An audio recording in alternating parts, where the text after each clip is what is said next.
Hello, everyone. Welcome back to episode 35 of our Coordinator Climb series here on Football Coach College Dynasty. Last we left off, we began year one at Utah. We currently sit 6-1, 5-0 in the Pac-10, which at this point is back to the Pac-12. Things are going pretty well. To get a little bit inside baseball, obviously, last episode we had a just entire OBS crash, decent amount of frame rate drop. So I have spent more time tinkering with my network and OBS in the past 24 hours than I think I've done the entire year and a half I've been streaming. So there's that. Um, Hopefully everything looks and sounds okay. I'll obviously keep monitoring everything to make sure there are no issues. So here's the plan. We are going to finish this season today. As of streaming this, I have the previous episode not yet uploaded to YouTube. So that one will go up Friday. This one will go up Saturday. And then if I'm able to get a video in Saturday, I'll have an upload Sunday as well. However, to date this video, if you're watching it in the future, there is a massive snowstorm that is going to hit a lot of the East Coast, including Virginia, which is where I happen to reside. So we'll see what happens there. But without further ado, let us get caught up really quick on where we're at. So we're 6-1, guaranteed a bowl game. We have already met the athletic director's expectation to win 6 games. I have many players injured, one of whom, Michael Mills, is going to play in this game against USF. So here's hoping he doesn't suffer a severe injury. In terms of player promises, Luke Ojeda was promised Defensive Player of the Year. He's not going to get that at the moment, unfortunately. You know, even if he finishes with, let's say, 50 tackles, he needs to get tackles for loss, sacks up. He hasn't got forced any turnovers, so there's going to need to be some improvement there. Aram Patrick has attempted over 200 passes, so we're good there. And Jeffrey Montgomery gets 150 carries. He is currently on pace to get nearly 200. So we are good to go in that respect. Booster goals. Were a lot of these, or rather, yeah, 2 of these are to the end of the season. Opponent points per game under 28. I think we're going to get that pretty easily. We've already scored 25 points in enough games and held opponents to 25 points or fewer. So we have a couple goals in already. We will. This USF game is going to determine a lot. Our third goal donor wants us to pass for 250 yards. There's no polite way of saying this. We don't really do that. We're currently averaging 231 pass yards a game, which is 80th in the country. So, depending on how this USF game goes, we may need to turn off Chew Clock and start slinging the ball a bunch, but we'll see about that. Currently, in terms of our chances to make the conference championship game, I think they're okay.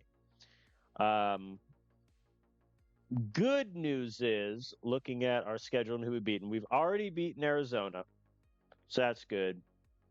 And then Washington is a conference game, not a divisional one.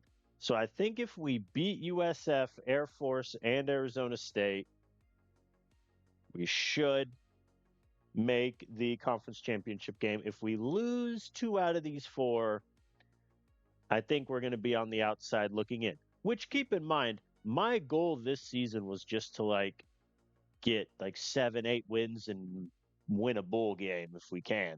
So we're already looking pretty good. I have done a touch of recruiting off stream that I'll get into after the USF game. But first things first, let's just get right into it. Utah, we are favored by 4.5 points at home. We have 6 recruits visiting.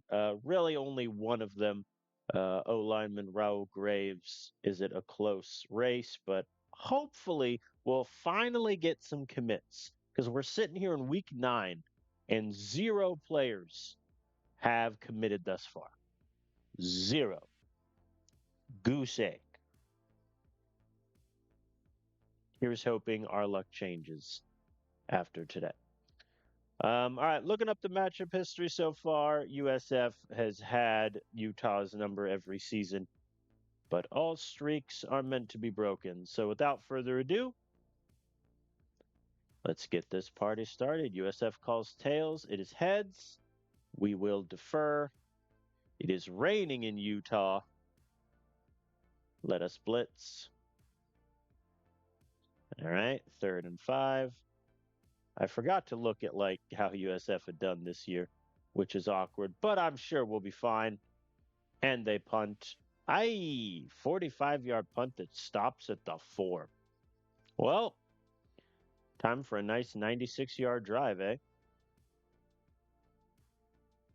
There we go. We get the conversion, and Aaron Patrick is strip sacked. Come on, man. And they get 13 yards all the way to the 1. Fair enough. All right. 7-0 USF. Bad turnover there. We get the conversion, though. You know, if you're going to get sacked, you might as well make it a loss of a yard. Oh, my. And Patrick is picked. And then we get a pick. Humberto Hargrave with the interception. Well, we are about half the first quarter in, and already there have been 3 turnovers. And a touchdown for us. Ahmed McNeil over the top, 21 yards. Thank you, thank you. That was admittedly a bad call to do engage 8 there. I think I can say that pretty confidently. They convert 3rd and 8, and they burn our blitz all the way to the 2. 14-7. One thing we did discover last episode is that our opponent's 3rd down conversion rate is essentially 50%, which is unsustainable, to be honest. And I think if we're going to have any success, we need that number to improve. 3rd and 5, let it fly. There we go. We get 11. And Ahmed McNeil again. Touchdown. Tie ball game. 14 apiece. 3rd and 10. Let's just go 2 high safety. There we go. Incomplete. All right. Good stop by our defense. Let's see if we can't get a nice long drive going. No, boy. I'm going for it. 4th and 1. I know it's at our own 40.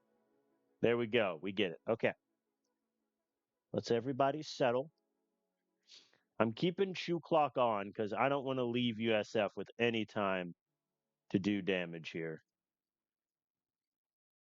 There we go. 13-yard scramble. Oh, Butler lost all of his yardage. Yeah, no dice there. All right, we'll kick the field goal. Leave USF with 28 seconds.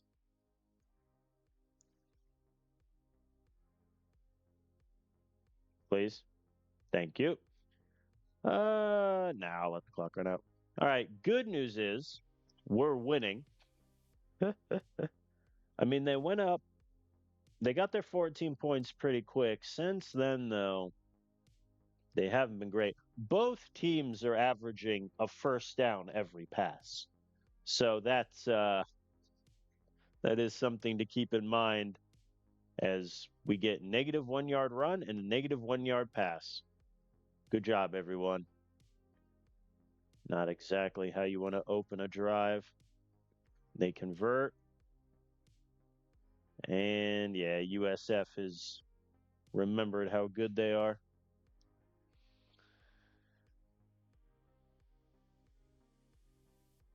All right, incomplete on third down. They get a field goal to tie the game.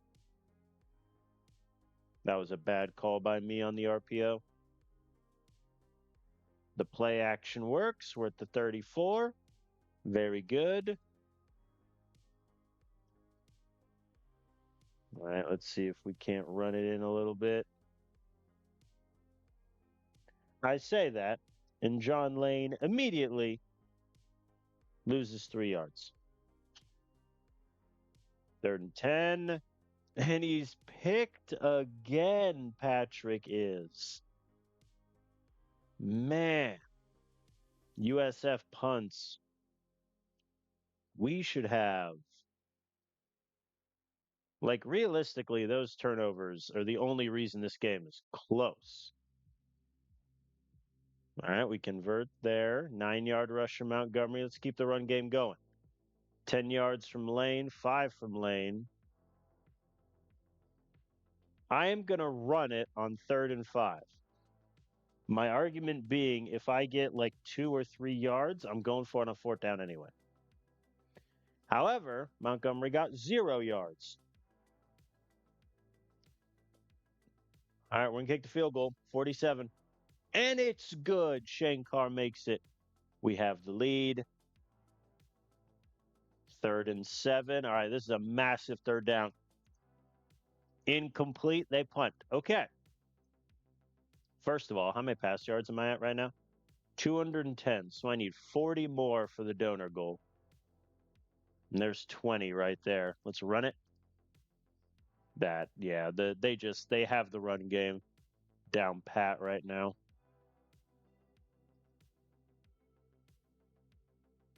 We're at 245. Okay. I mean, I want to get the donor goal, but Patrick already has 3 turnovers, so I am tempted to go for it here, but a punt could do wonders. You know what? Yeah, we're going to go for it. Y cross flood, 4th and 5. And we get it. 6-yard pass for a 1st down. That's massive. Hitches. It works. Okay. If we get a 1st down here, we win the game because USF only has 1 timeout left. And we do. That should do it. Wow, our run game is just non-existent today, huh? Killing me. How did that only take 5 seconds when I'm on chew clock? I'm not going to ask questions. 3rd and 11. Jet sweep. Hey, Marshall Conway runs in the jet sweep 20 yards for the touchdown. And that'll do it. Humberto Hargrave with a 2nd interception of the game off the Hail Mary. And we beat USF 27-17. I mean, the game ball to the defense. Like, amazing. USF scored 14 points in the 1st quarter. They did not score again until what? Yeah, 8 minutes left in the 3rd quarter. And even when we turned it over again late, defense got the stop. 10 points to close. That's that. I mean, what's annoying is Patrick was really efficient. He just threw 2 picks and had the fumble because he went 31 of 35. So that is rather funny. McNeil had 2 touchdowns, which is nice. Our run game wasn't great. How Lane got more carries than Montgomery, I will not understand. Our D line sucked.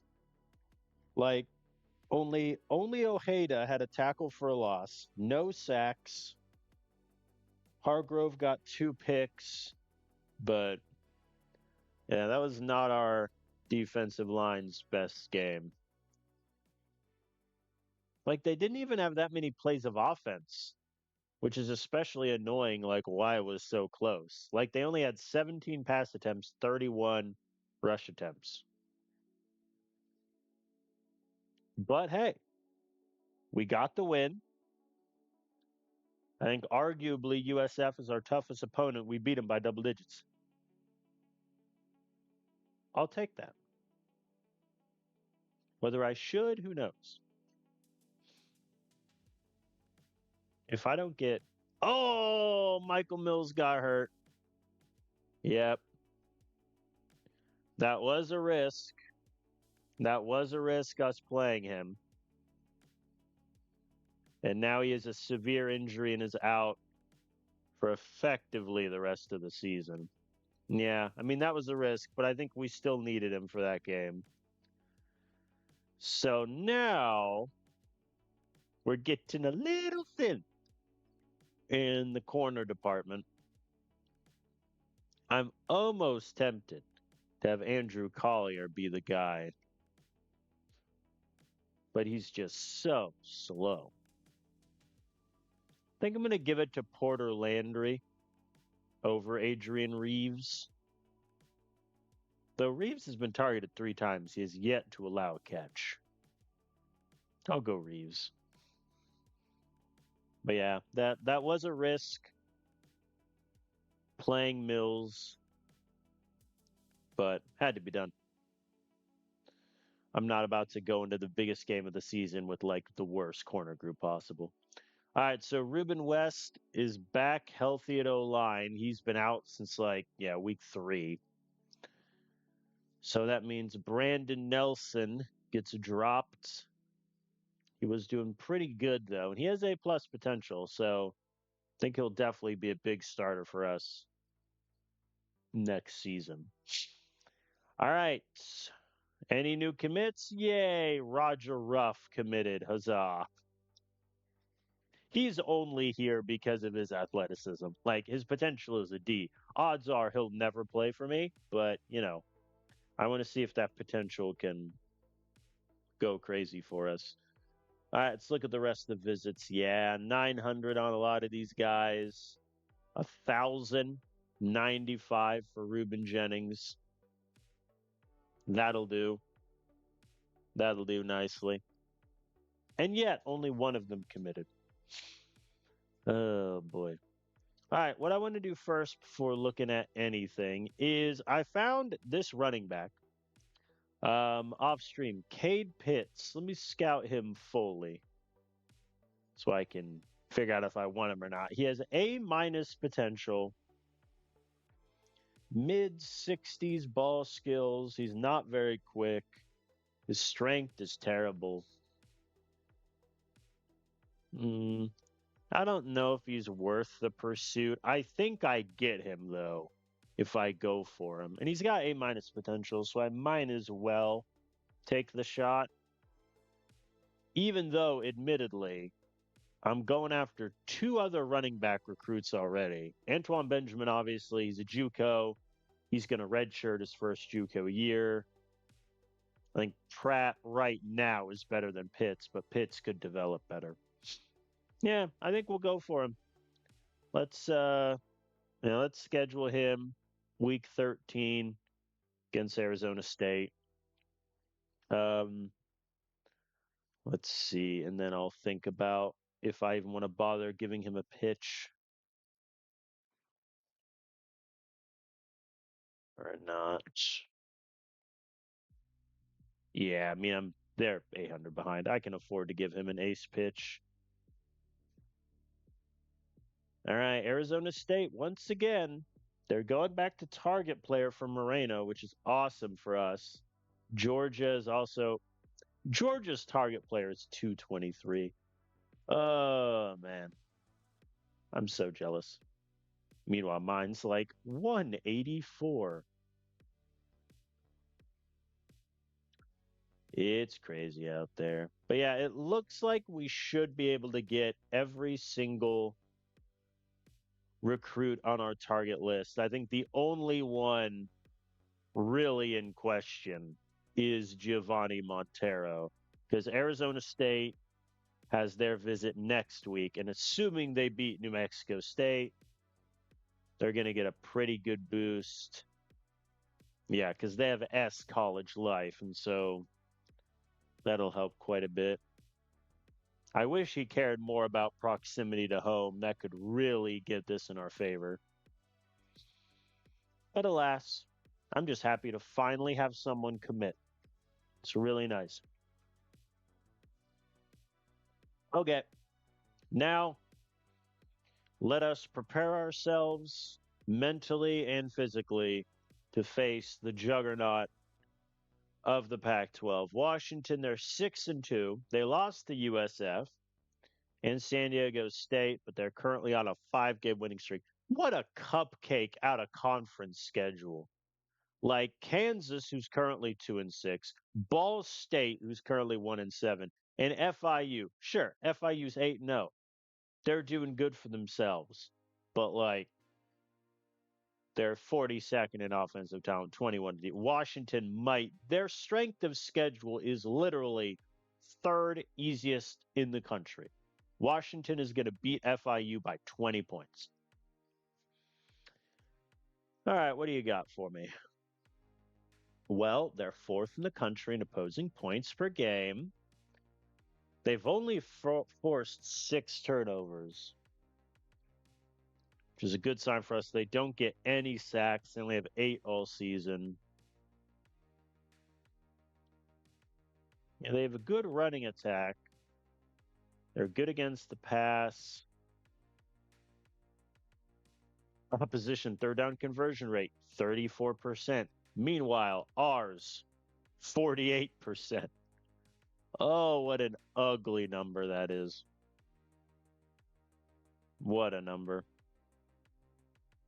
I did want to confirm. We got that donor goal, right? Yep, we passed for 261 yards. Cool. All right, so we've essentially guaranteed 4 out of 6 because we would have to allow like 40 points per game the rest of the season to tick that number up, or even more potentially. All right, so Washington is favored by 10, which, admittedly fair. They have 10 recruits visiting, including 3 5-stars, 2 5-star wide receivers, A plus speed, must be nice, A minus speed, fair enough, and a JUCO safety with A plus zone coverage. Oh, I'm jealous. So far in the sim, the only time the AI beat Washington as Utah was in the championship game. In the regular season, Washington's beat him every time. That is actually hilarious. That's very funny. Well, here's hoping we can do something that hasn't been done in nearly 15 years. Oh boy. Oh boy. Washington won the toss. They elect to receive, which is fine by me.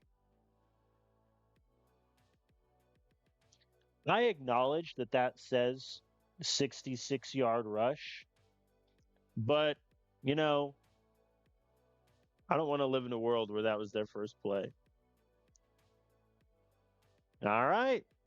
They have to settle for a field goal, though. I'll take that. 4 verts to open, send it. Incomplete, fair enough. Probably not my best idea to do 4 verts the first play of the game. There we go. Jeffrey Montgomery gets me 10. We're moving. Everett Ryan, thank you. The AI loves to do these D-line drops. I don't know if it ever works. Oh, Montgomery lost me yards. 4th and 9, 45-yarder. It's good. Very nice from Shane. 3rd and 2. I know they're in the spread, but I'm going to blitz. There we go. They ran it. Luke Oyeda gets the tackle for a loss. Washington punts. Okay. Now we're going to take a classic long drive, burn some clock, cry when quick slants doesn't work. There we go. Ahmed is there for 14. Thank you, sir. John Lane, if you lose yards one more time. All right, we'll punt. They beat our blitz. 3rd and 8. Incomplete. They punt again. Our defense is doing okay. I mean, they gave up one insanely big play. Incomplete on hitches. We punt, and they have great field position now. And a 30-yard pass takes them all the way to the 3. Yep, they got it. All right. And a 3 and out from us. That's what I get for doing levels. A 40-yard pass. Man, they are killing us with the big plays. Like even then, we got a sack, but then they got a 13-yard run off the back of it. Another field goal, fair enough. Patrick is sacked. And we punt. There we go. Henry Miller forces and recovers the fumble. Thank you, sir. Patrick is sacked again. Man. They had what? How many sacks coming into this game? 8. 8 sacks all season. They've gotten 2 already, and we're in the first half. Shane makes the field goal. 7-point game. I'd really prefer if Washington doesn't get a touchdown on us to end the half. 3rd and 1, I'm blitzing. They got 6. Man. There we go. 3rd and 3. And they miss the field goal. That'll do. Ooh. I'm going to call a timeout here, actually. Let's see if we can get the longest jet sweep touchdown ever. Nope, it got 2 yards. All right. Well, I think the good news is our defense has been playing well, except when they give up insanely big plays. The fact that we're 1 of 7 on 3rd down and they're 1 of 6 is the only reason this is still a game for either side. Whoops, I'm in up tempo. I do not want to be. Our run game, though, just isn't there. There we go. John Lane, 14 yards. He clearly heard me. Thank you, Jonathan. Let's run it again. 3rd and 1. I'm going to run it. And if we don't get it, I'm going for it. All right, we got it. There we go. Ron Patrick scrambles 18 yards. Extra point is good. Tie ball game. 3rd and 10. Incomplete. Washington punts. Good punt return from Everett. We're back. We're in business. There we go. Good run there. Rodney Butler getting a carry. I forgot he was on the team. Wonder if he's still complaining about playing time. Incomplete. There we go. That's huge. 13 yards on 3rd and 10. Aha. 0-yard rush again. 3rd and goal at the 3. I'm going to run it. If we don't get it, I'll have a decision to make. We didn't get it. 4th and goal at the 1. Goal line. Halfback dive. And Montgomery gets in. Extra point is good. We're up by 7.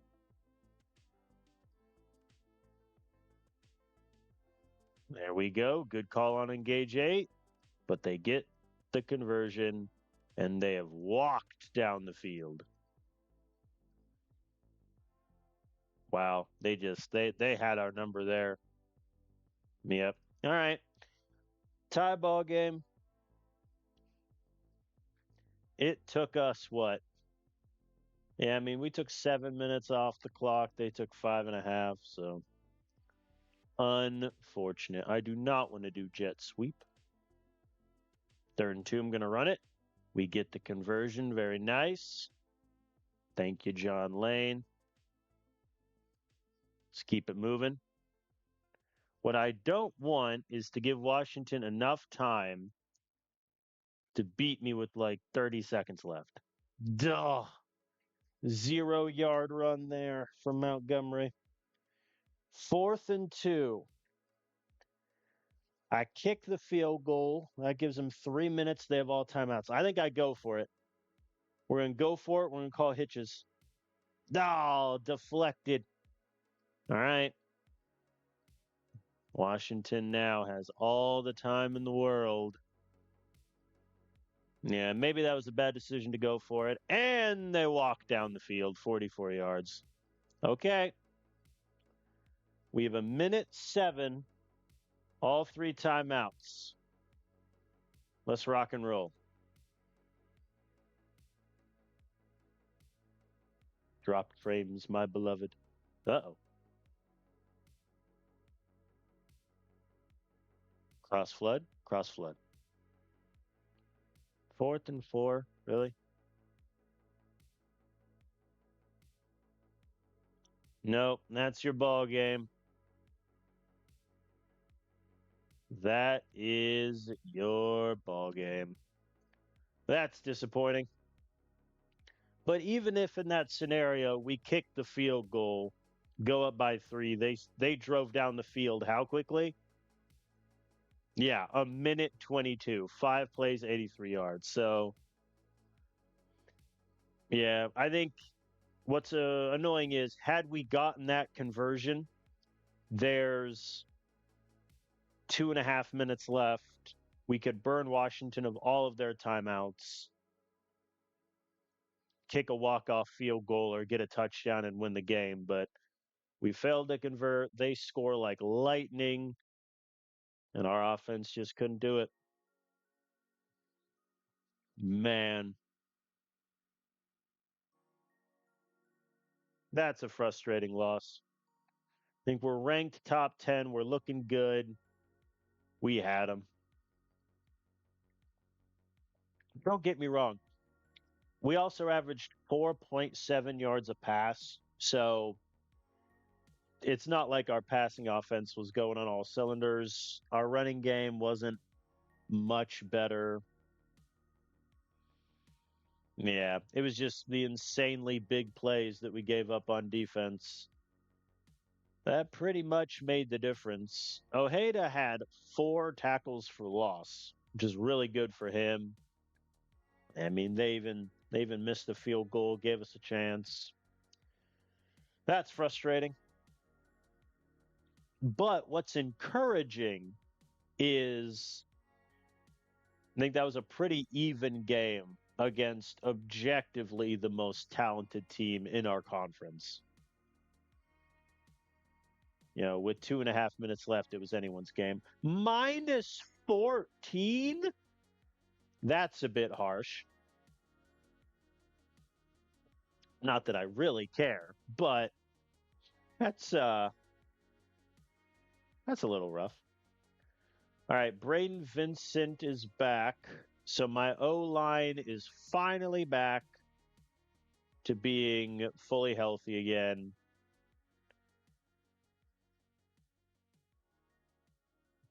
How's Nasir Barrett been doing? Only 1 sack allowed. Whereas Vincent gave up 3. I think I'm fine with having Vincent be 6.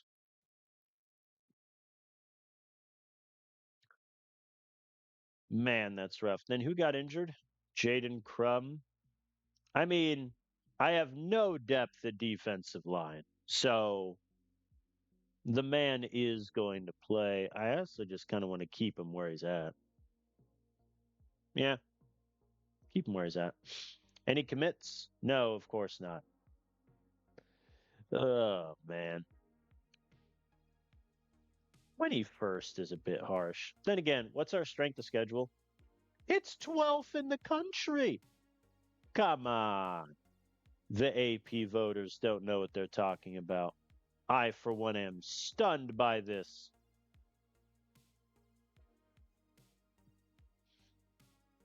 All right, yeah, we're 330 points behind on Pitts, and we have the visit coming up. We just overtook ASU on Martin. That's a lie. I did the math wrong. Never mind. Uh-oh. Arizona State keeps fluctuating between ace pitch, target player, ace pitch, target player. I think the reason is that there's 100-point difference in our best pitches. And so if they do target man once for every 3 times they do their ace pitch, it's going to work out even, and I'm not going to catch up.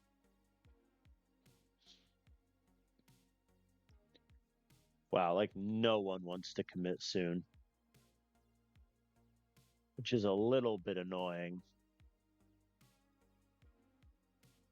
All right, let's do a quick check in on things.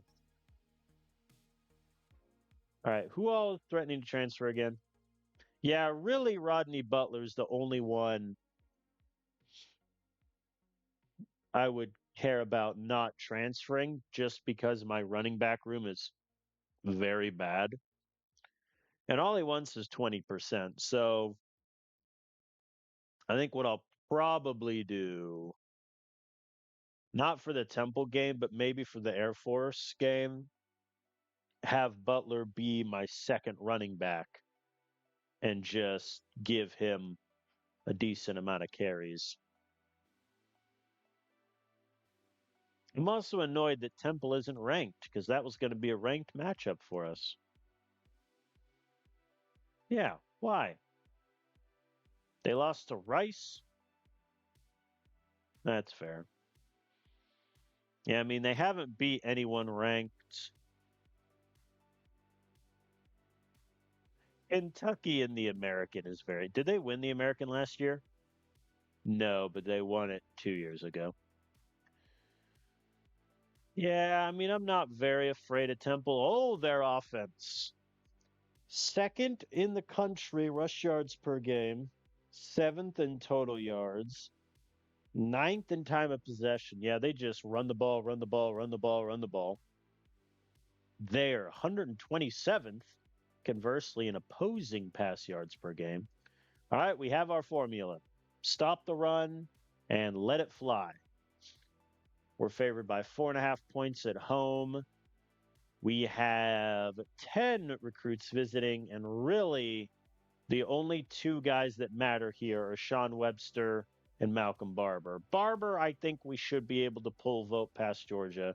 Webster, even if we don't, I'm just going to write him a check for $500,000 and go from there. All right. What do you got for me? Heavy snow. Unfortunately, that favors the run game of Temple more than the pass game of us. Okay. All right, folks, we got a snow game against Temple. Man, why couldn't it be against one of the California schools? Something tells me the Philadelphia kids are used to this. Hey, 3 and out. Very good. All right, we might become very run heavy here. There we go. 36-yard pass to Copeland. That'll do. And Copeland is rewarded with a 7-yard touchdown. As I was saying, we're going to be very pass heavy.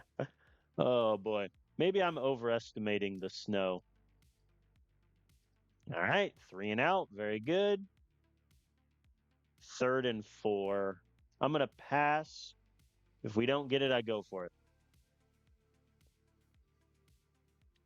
That sentence was said under the assumption that we'd get more than 0 yards. But we convert there. Very good. I need to check our 4th down conversion rate. Man, we're getting nothing on the ground right now. Missed the field goal. Yeah, that was probably bold in the snow. There we go. Ronan Bowman, our turnover machine, forces and recovers the fumble.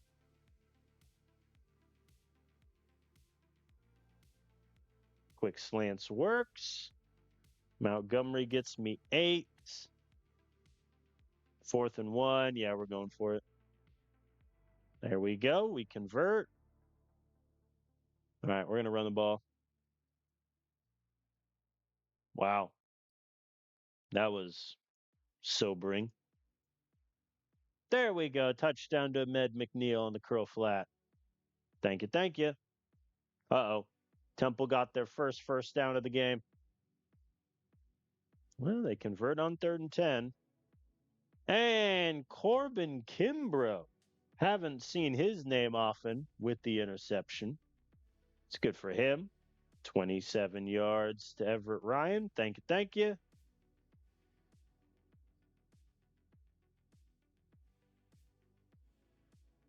41-yarder. Let's kick it. Missed. Okay, no field goals the rest of the way. I have learned my lesson. They punted. I'm just going to run the clock out, especially with the snow. Like, realistically, a long field goal is just not in the cards. And we get the ball to start the second half. So far, defense is pitching the shutout. Got a couple turnovers. Our offense only having 14 points is a little bit frustrating. And Patrick is picked. All right. Oh, they can make the long field goal. All right, we're going to run the ball. Jet sweep. Hey, it worked. Conway got 13. Very good. Got him with the play action. And Montgomery takes it to the house. 10 yards, touchdown. We're up 21-3. Looking very good. Nice sack there. But they get the conversion. 3rd and 2, I'm sending the house. Good call. Walker Gibbs with the sack. Temple punts. Ow. Patrick is sacked. We punt. Oi! 56-yard run. Dakota Spencer to the house. This game ain't over yet. Really? Really, John? I'm going to punt. If I go for it on 4th and 2 and don't get it, I'm gifting them at least 3 points, which would make it an 8-point game. So, might as well make them work for it. That said, they're working pretty hard for it. 3rd and 4, I'm going to blitz. Good call. And they missed the field goal. That might be game. There we go. 12-yard rush and 59-yard pass off the slant. They did engage at a very, very bad time. Unlucky for them. John Lane takes it in for the touchdown. That is your ball game. They get a 65-yard pass because, of course, they just won points for pride, and I respect it. I mean, I'm going to run it on 3rd and 9.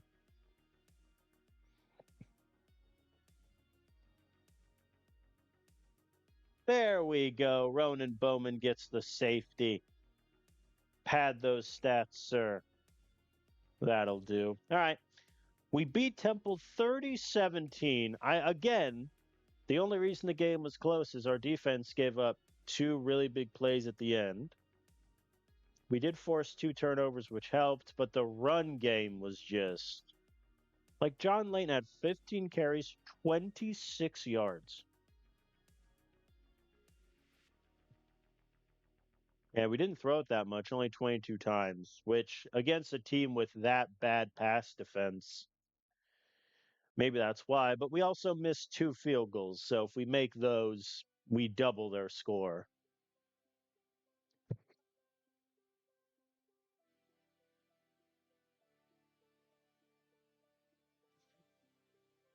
I don't know. Kind of a weird one. Glad we got the win, but if we drop in the rankings, so help me.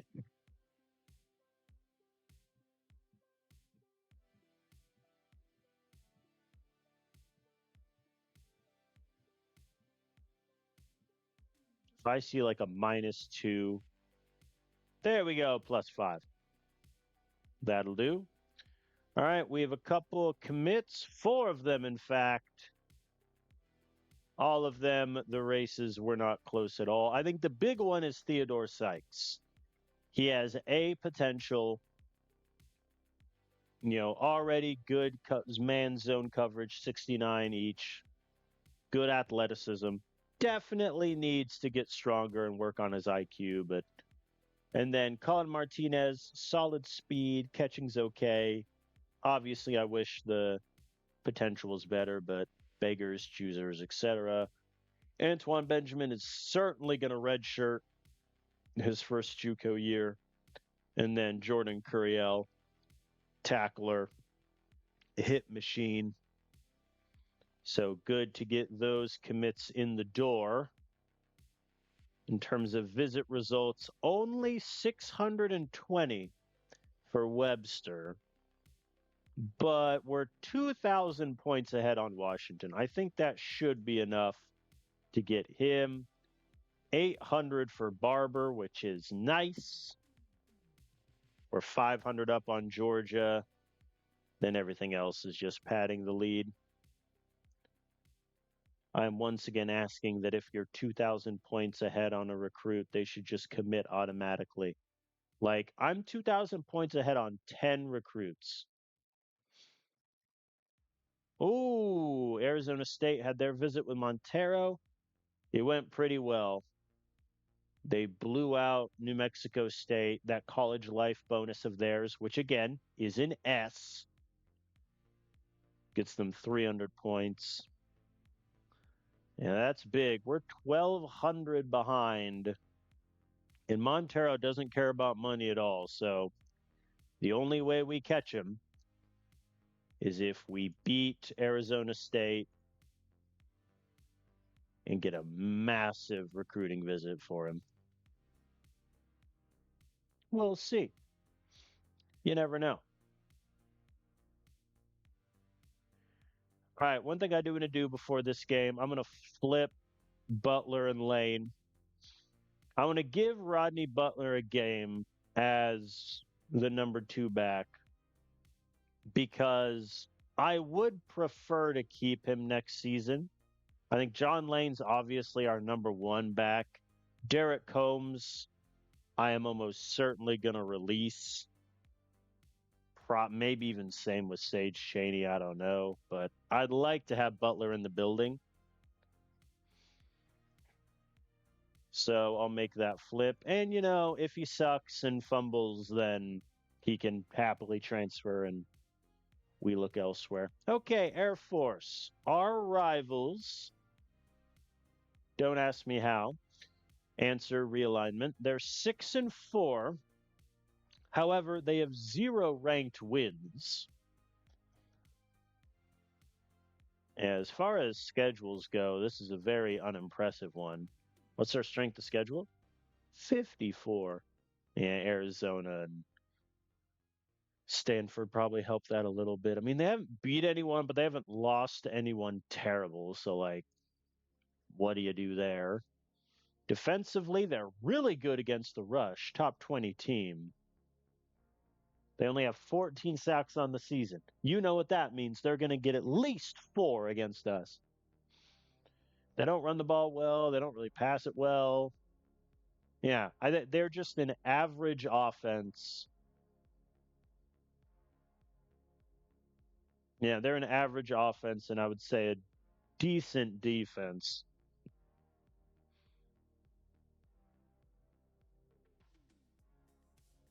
Our 4th down conversion rate is a 78%, by the by. We're number 1 in the country in 3rd down conversion rate.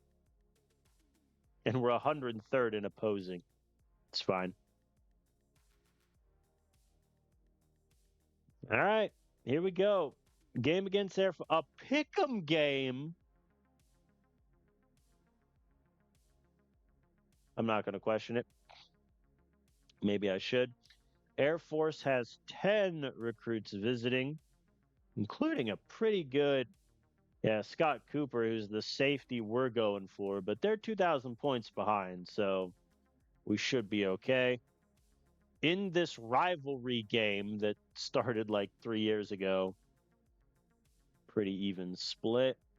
I expect to win this game, even though they have a really good, talented defense. I think we still do enough to beat them. All right, 22-yard pass to open. Thank you. Wow. There we go. Jaden Crum tackle for a loss. Come on. Incomplete. All right, they punt, and I have the ball at the 9. Slightly terrifying.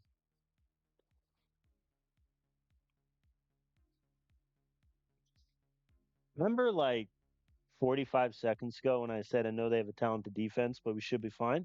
Patrick just threw a pick 6. All right, we're down 7-0.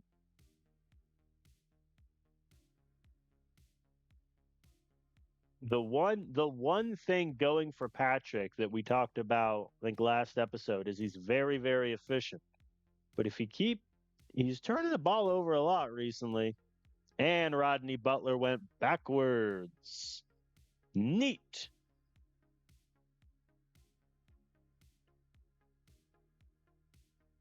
And they convert 3rd and 7. Wow. All right, 14-0. Their offense just drove down the field immediately. Really? Really, Rodney? All right, we convert on 3rd and 2 there. The wide receiver screen failed miserably. Incomplete. We have to kick a field goal, which turns a 14-point game into a 11. So that doesn't matter much. However, 4th and 7 is just too long to try for. There we go. Good tackle for a loss. See if we can get him again. There we go. Walker Gibbs with the sack. That's huge. All right. Let's get a score here. As Patrick is sacked, there's number 1. My guess was they'd get 4. And there's 2. Valise. Oh, they muffed the punt. Oh, no, Air Force. Not like this. As Jeffrey Montgomery runs it in for the touchdown. Maybe I should have gone for 2 there. But we'll see. All right, they punt. I mean, I'm going for. You might as well try some sort of 2-minute drill. I say that when there's a minute 19 left on the clock. The AI doesn't want me doing this. There we go. Now they got it.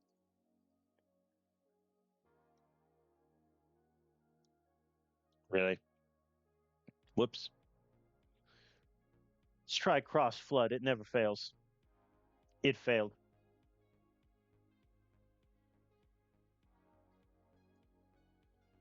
Uh-oh. No, I'm not doing cover 4 quarters.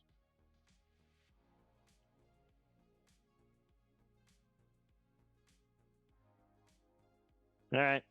Well, we're down by 4, which is not where I expected us to be. However, their offense has only scored 7 points. So I think I'm liking where we're at.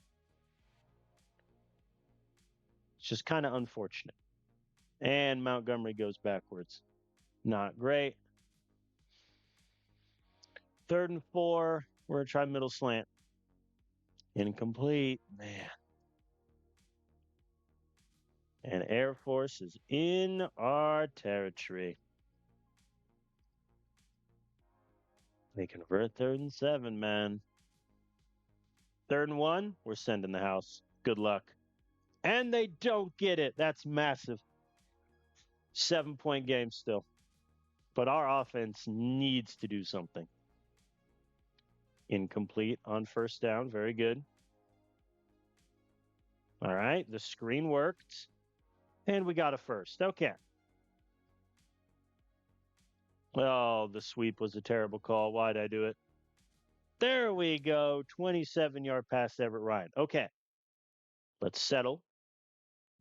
Let's try running the ball. There we go. 16 yards to Cordova. That's huge. And Montgomery runs it in on 3rd and 3. Extra point is good. We're tied again. And Emilio McClendon with the clutch sack. Okay. We control our own destiny.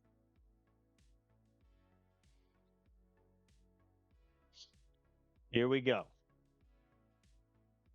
Think if we take 8 minutes off the clock, score a touchdown, get a stop defensively, we win the game.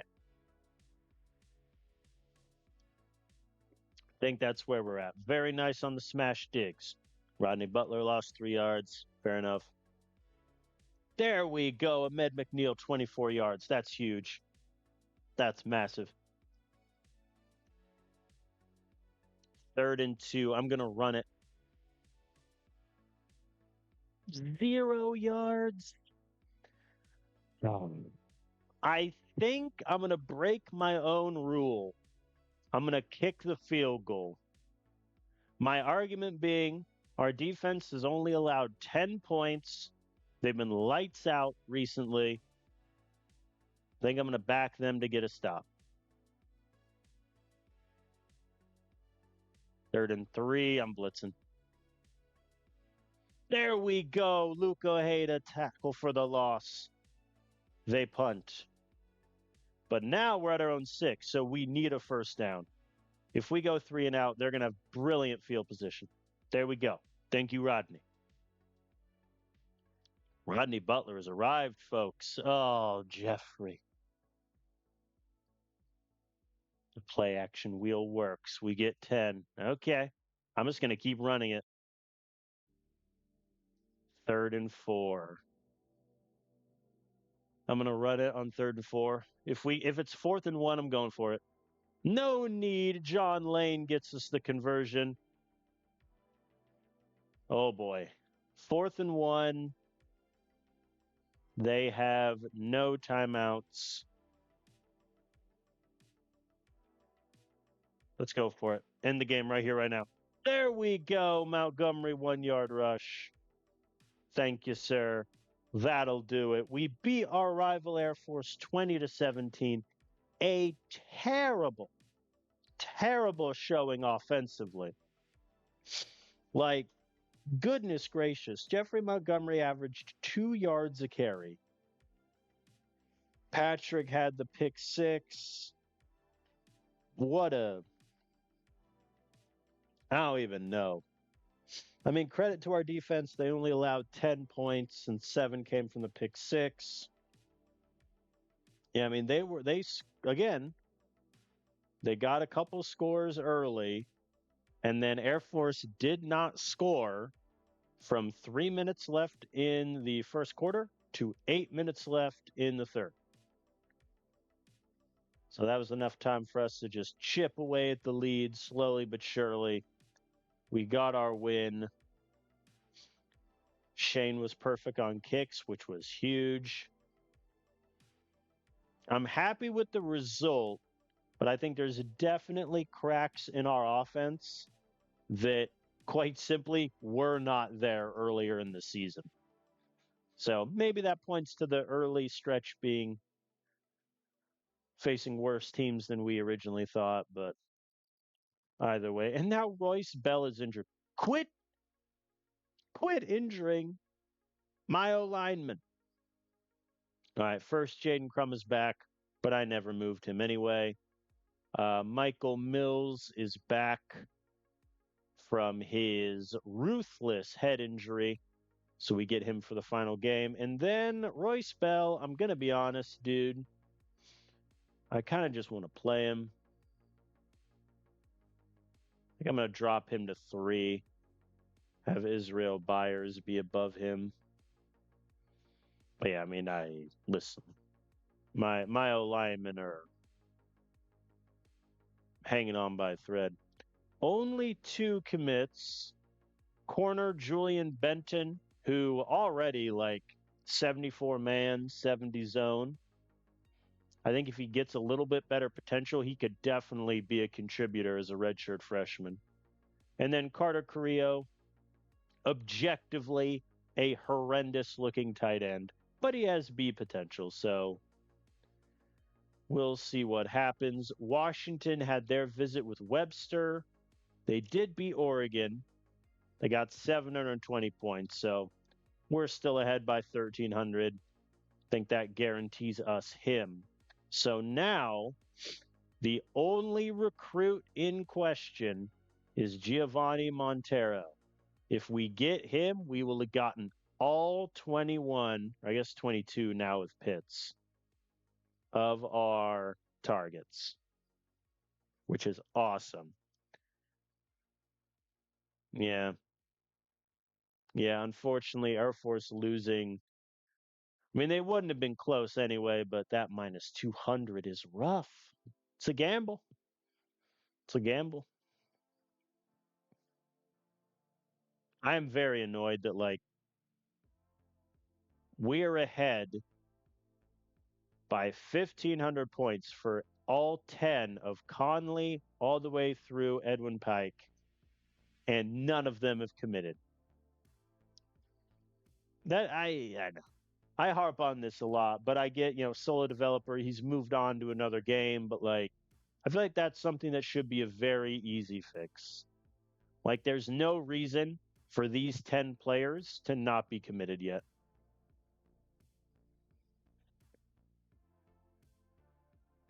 At least that's my opinion.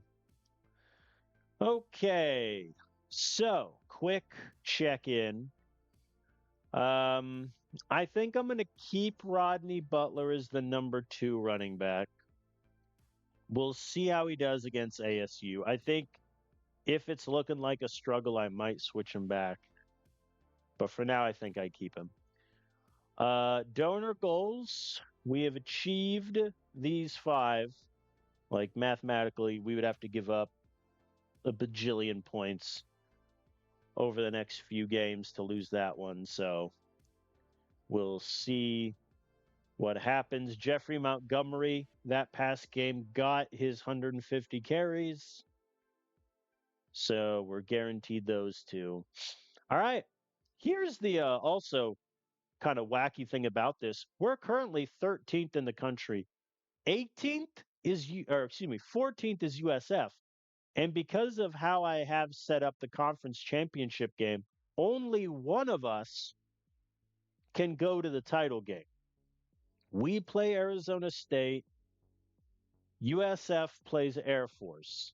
So there is a unfortunate world for USF where they go 10-2, 7-2 in the Pac-12 and don't make the championship game. That's rough. Between y'all and me, that's pretty rough.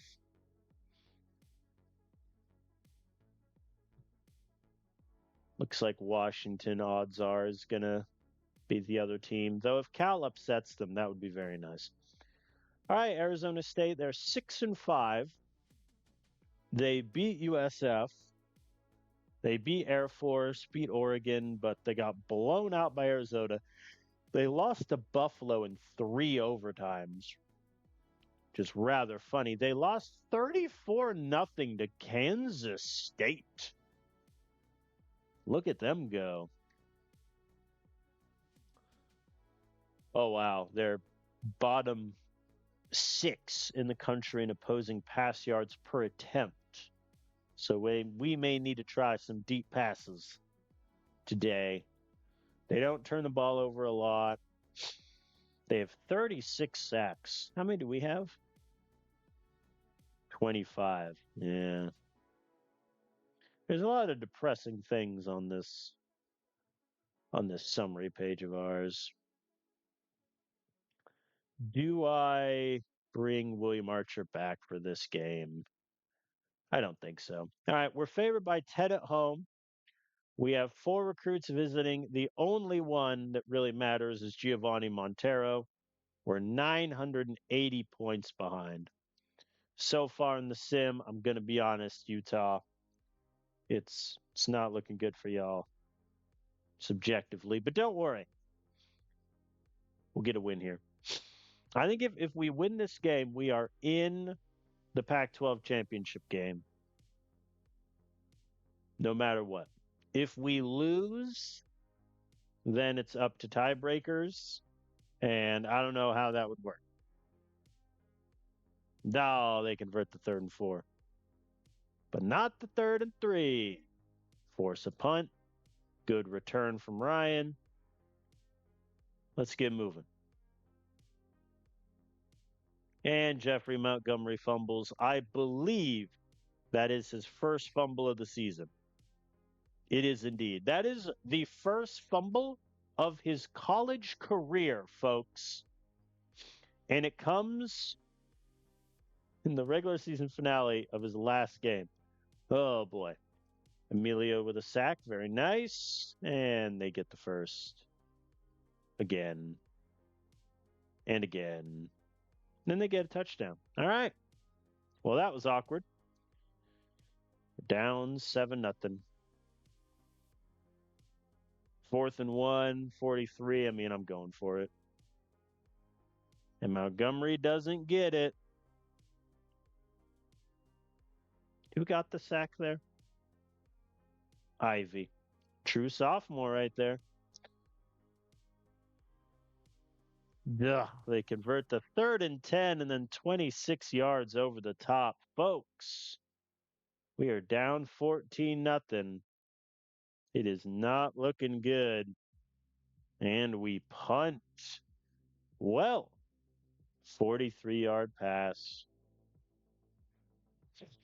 Well, this is a sobering affair. We're down 21-0 as the second quarter has begun.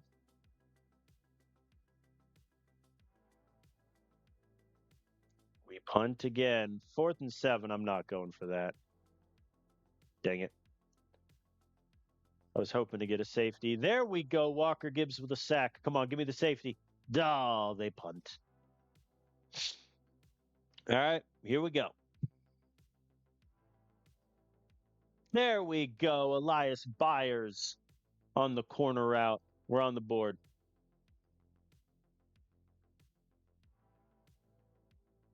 All right, defense gets a stop. Very good.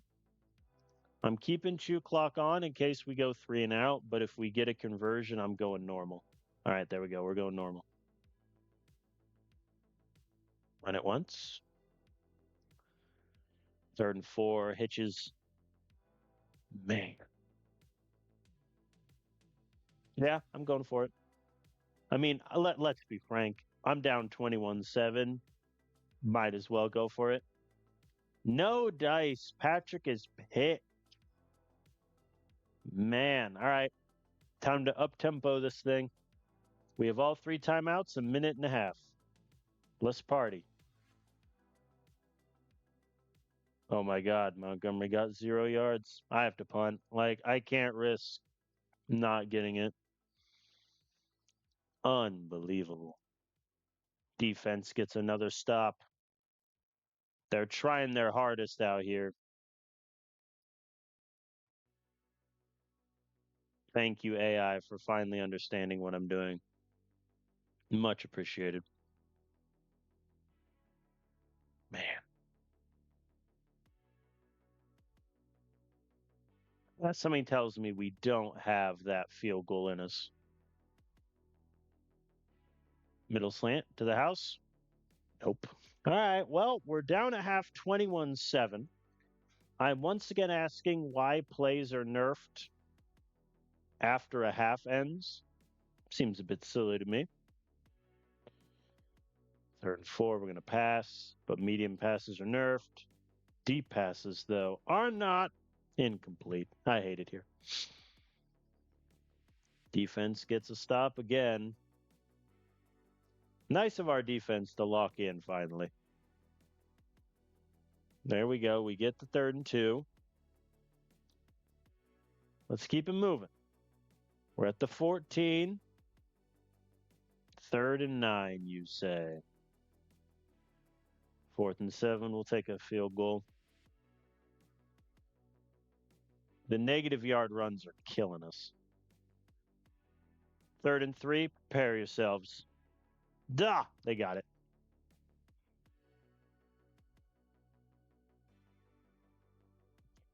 Arizona State gets a touchdown. All right, we're going up tempo the rest of the game.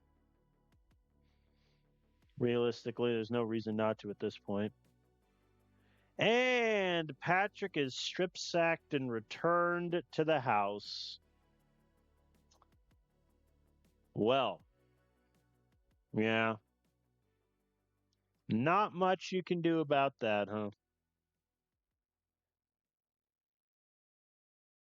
Yeah, I think if we don't score a touchdown quick, I mean, the game is in all intents and purposes over.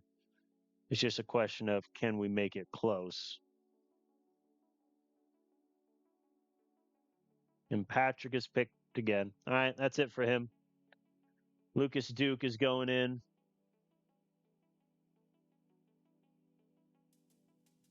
Defense gets a stop. Very good. And we punt. What a disappointing end of the season. Like, this is a team that we should have beaten. As Jeffrey Montgomery rips off a 50-yard rush for pride. See if we can't get in the end zone.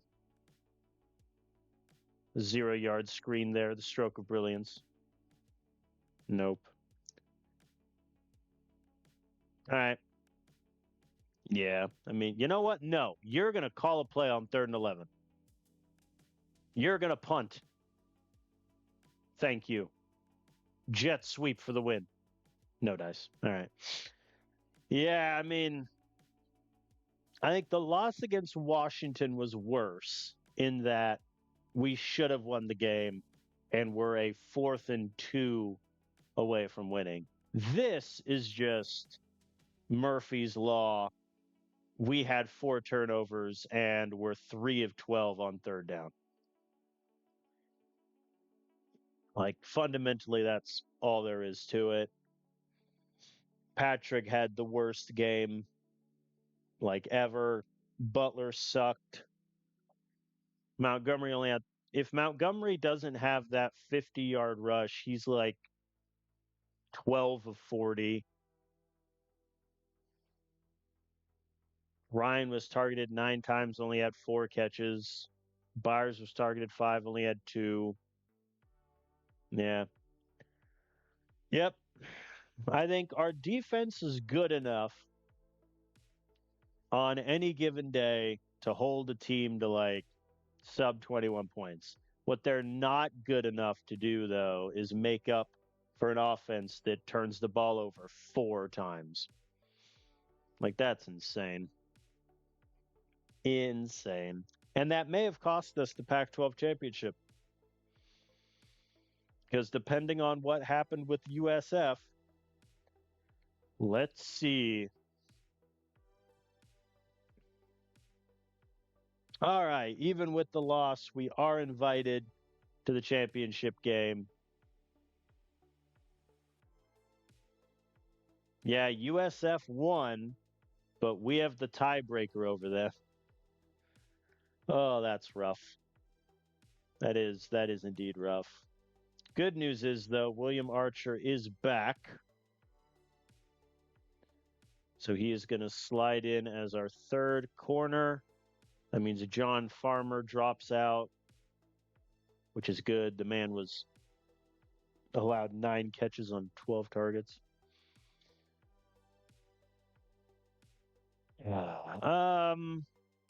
Yeah, I think John Lane is going to be our second back. I think, listen, if Rodney Butler transfers, I'm kind of okay with it, but Lane, I think, objectively is better and no time to mess around here. Conley and Edwin Pike both commit. I don't think we got enough points for Montero. No, we only got 250. Yeah, I mean, that loss also cost us Montero, which is a shame because he has B plus potential, good tackling, good block shed. Athleticism isn't there, but I mean, you could easily see this guy being a decent contributor as a sophomore. So we're not going to get him, which is a shame. But that is what it is. Because, like, even if I do my best pitch I would have to offer 1.4 million to even break even, and he's not worth that. So, all right, congrats to Arizona State. They get Montero. That's a shame. And now we get the esteemed pleasure of facing Washington in the Pac 12 championship game. I don't think we can make the playoff because even if we win, JMU is going to get one spot. I think even if they lose, regardless of who loses the Big 12 championship game, I think both teams make it in. If LSU wins the SEC, then we are out of spots. Yeah. Well, we'll see. All right, bye week. Am I going to get anyone healthy after the bye? Hey, Royce Bell. Cool. All right, let's advance the conference championship week. But hey, we're in the Pac 12 championship game in year one at Utah. I consider that an immense success. All right, Bell is back. Thank you, sir. And he commits to Javier Key, A plus potential, 4-star defensive lineman. Get him in the building immediately. Yes, please. Lucas Pratt, who isn't very good. Well, okay, that's a bit harsh. I think he's not good at particularly anything. And if his potential hovers around B minus or even drops, I think we're in pretty big trouble there. I am now over 1,000 points ahead on all of these guys, and not a single recruit wants to commit. There should be a button I can push to be like offer ultimatum to a recruit to be like, hey, either you sign now or I'm moving on. That would be rather funny. All right. So here we stand.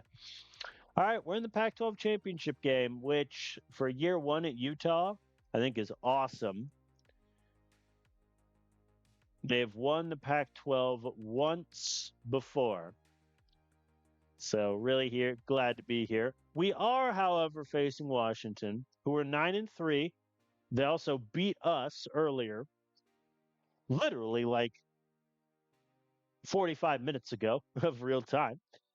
And again, I think we played Washington really close. It just came down to, unfortunately, we were at 4th and 2 at the 17 and turned it over. Washington drove down the field in about a minute, scored a touchdown, and that was that. So I think we can play. I think we can definitely hang with them. But if our offense plays as poorly as they did against Arizona State or even Air Force for that matter, this could become a blowout pretty quickly. I love that both Arizona and USF have better records than us, but we beat them both, and therefore we're in the championship game, as it should be. I do want to look. Yeah, 7-2. So it looks like if you go 7-2, you have a chance to make it. 6-3, you're probably out. Oregon went 3-9. I'm so annoyed that they still haven't fired their coach because I would have definitely been offered the Oregon job and I would have accepted it in a heartbeat. But here we are. All right, Washington, they're favored by 5.5 points. However, Washington's only loss to Utah in this whole save was in 2026 in the Pac 10 championship. So here we are. Also, let it be known that Washington has made this game every year except one. in 2029. So if you're wondering why I thought the division I'm in would be easier, it's because of this. All right, let's rock and roll. Here we go. This is arguably the biggest game we've had as a head coach. Ooh, Washington elects to defer. I think that is the first time this season the AI has done that. 1 yard scramble, very good. All right, we convert on 3rd and 6. Massive. We convert on 3rd and 9. Folks, we have the mandate of heaven. All right, John Lane gets me the yardage. Patrick scrambles to the 3, to the 1, and Montgomery runs it in. We're up by 7. Now they converted. Yeah, that 3rd and 10 was when we had them.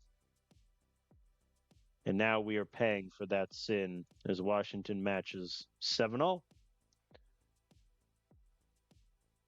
I mean, I don't mind getting in a shootout with teams, but the problem is our defense gives up a lot of big plays. And so if the other team scores quickly, we get into trouble. 3rd and 2, I'm sending the house. They got 3.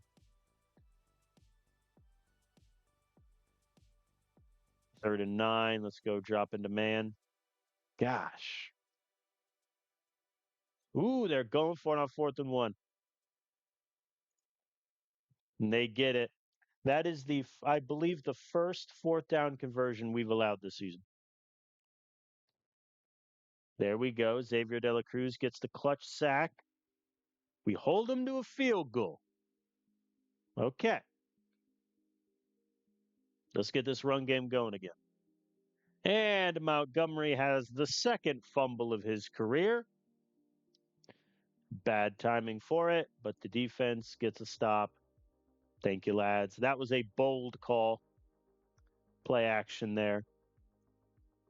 I'm going to turn up tempo on just for a second. See if we can't get out of this shadow of our own end zone. Very good. All right, we'll go down to normal.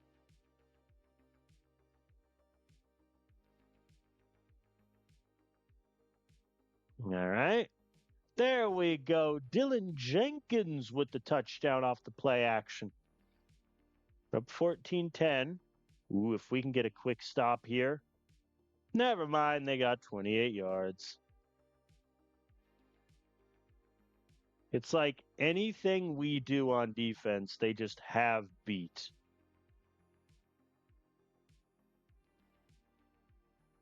And they got the touchdown on us. Oh, man. All right. And they have a 50-yard kickoff return to start the second half. Fair enough. Okay, we get a stop. Everett Ryan takes the punt. 87 yards to the house.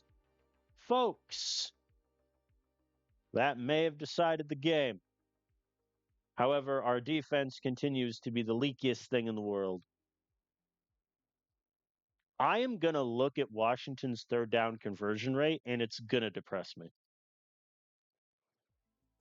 Yeah, they're 9 of 14. Oh, boy. All right. Everett Ryan is getting the game ball if we win this thing. There we go. Patrick scrambles. We're moving. 1st and goal at the 9. I'm going to pass it. 3rd and goal at the 1. You already know. There we go. Montgomery runs it in. 8-point game, which is huge. 3rd and 12. Man up, too deep. They punt. Okay. 4th quarter has started. We're up by 8. We're in Washington territory. We are in the driver's seat. Rodney Butler losing 2 yards there and back-to-back incompletions. We are suddenly out of the driver's seat. All right, they fail to convert. They punt, and we get wonderful field position. 3rd and 3. I'm going to pass. It worked. Thank you, Copeland. Wow. 2nd and 7. I'm going to run it. 3rd and 1. I mean, there we go. Ooh, they stopped Montgomery. There we go. We're up by 15. Everybody breathe. Let's all take a moment. We're up by 15, 6 minutes left. I think the one thing that can kill us is if they get a really quick drive. 4th and 7. If Washington fails to convert this, they lose. And they failed. Incomplete. Okay. I'm going to do something a bit silly. Yeah, it didn't work. Butler lost 2 yards. That failed spectacularly. And Ayers sacked John Farmer. The freshman forces the fumble. Ricardo Norris takes it to the house. That's your ball game. You can have whatever drive you want, Washington. But this game is over. And Xavier Harrison with the interception. Rodney Butler losing yards once again. Fine. You can have one more play. We're Pac-12 champions. In year 1. We beat Washington by 22 points. Wow. They threw it 54 times. Goodness gracious me. That's hilarious. Oh, man. Montgomery had 3 touchdowns. Patrick was very good this game.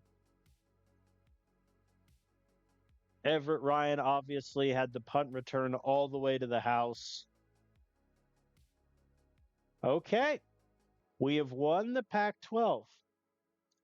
But now the question becomes, are we in the playoff?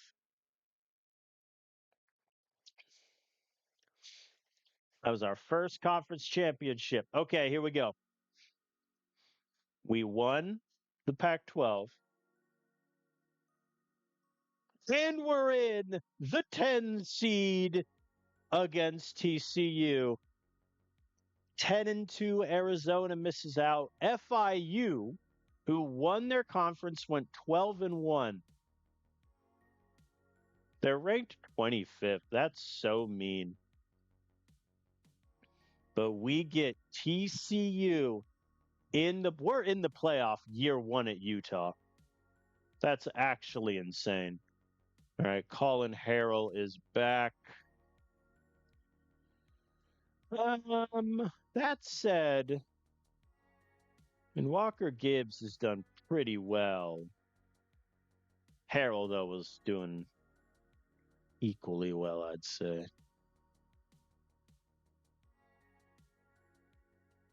I think I'll have Harrell take it over Gibbs.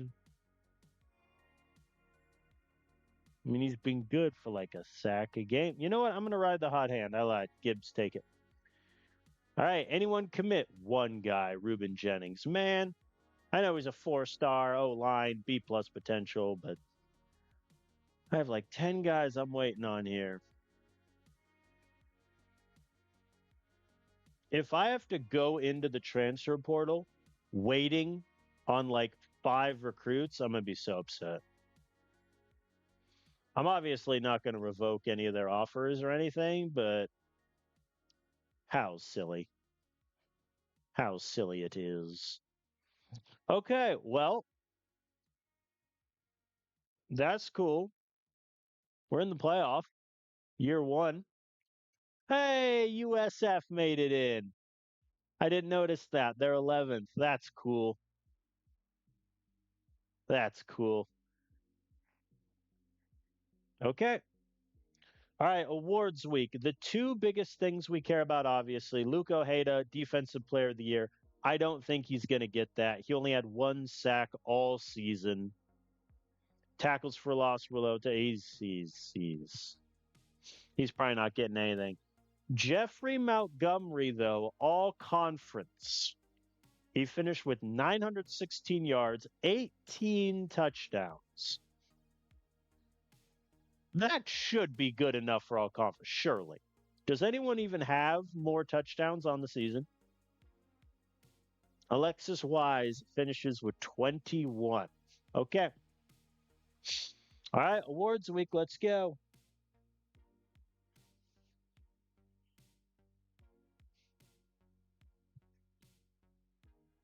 Defensive player of the year. No dice. Seth Nicholas, a corner. He got 4 sacks, 8 tackles for loss, 2 picks. Unfortunate. Coach of the year goes to us for our work at Utah. We also got Pac-10/12 Coach of the Year. Very good. All-American, we had 1 on defense, and it was Ronan Bowman. 46 tackles, 11 for a loss, 4 sacks, 13 pressures, 1 forced fumble, 2 interceptions, 1 of which went for a touchdown, and 4 pass deflections. Very good. Very good from Bowman. All right, all conference, 13 players. I'll just get the big page for this one. Anyone make all freshman team? Yes, Lane made it at running back. 467 yards, 3 touchdowns, 11 catches, 7 yards. Hey, and then Stahl made it. Our backup safety with 18 tackles. Good for them. All right, let's go. Pac-12. No total accolades. Montgomery makes it. So that is the last donor goal achieved. Ryan makes it. 650 yards, 5 touchdowns. Bell makes it. 19 pancakes, 1 sack. Byers, 16 and 3. Carr makes it at kicker. He did miss 3 kicks, one of which I think was like a 28-yarder early on in the season. But he was perfect on extra points. Bowman obviously makes it. Hargrove makes it at safety. Obviously, the 2 picks are the only reason he's up there. He got both of those in 1 game. And then Carr makes it punter somehow with 44 yards a punt. Second team, Patrick makes it. I think the lack of touchdowns are what really hurts him. But also, we were making a concerted effort in the red zone to run the ball, run the ball, run the ball, run the ball. So that's why he only has 14.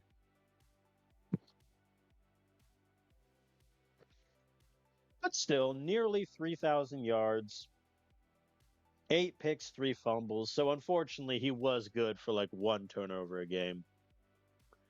Dennis makes it at O-line, 13 and 2. Barrett makes it at O-line, 12 and only 1 sack allowed.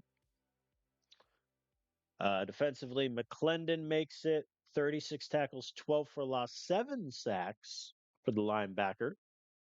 Then Douglas makes it, got a forced fumble and a pick. He was targeted 43 times. This poor man. All right. Any commits? We get 2. Scott Cooper, very good safety. I could put him at corner also and be happy with it. We get Raul Graves. Good to get him in the building. So that brings me to 7 recruits, of which 4 of them may commit soon. And the last week to do it is the national championship game. So we only have 3 weeks to get these guys in the room. All right. Well, oh yeah, let me just check really quick. Yeah, Bama beat LSU, so they were out of it.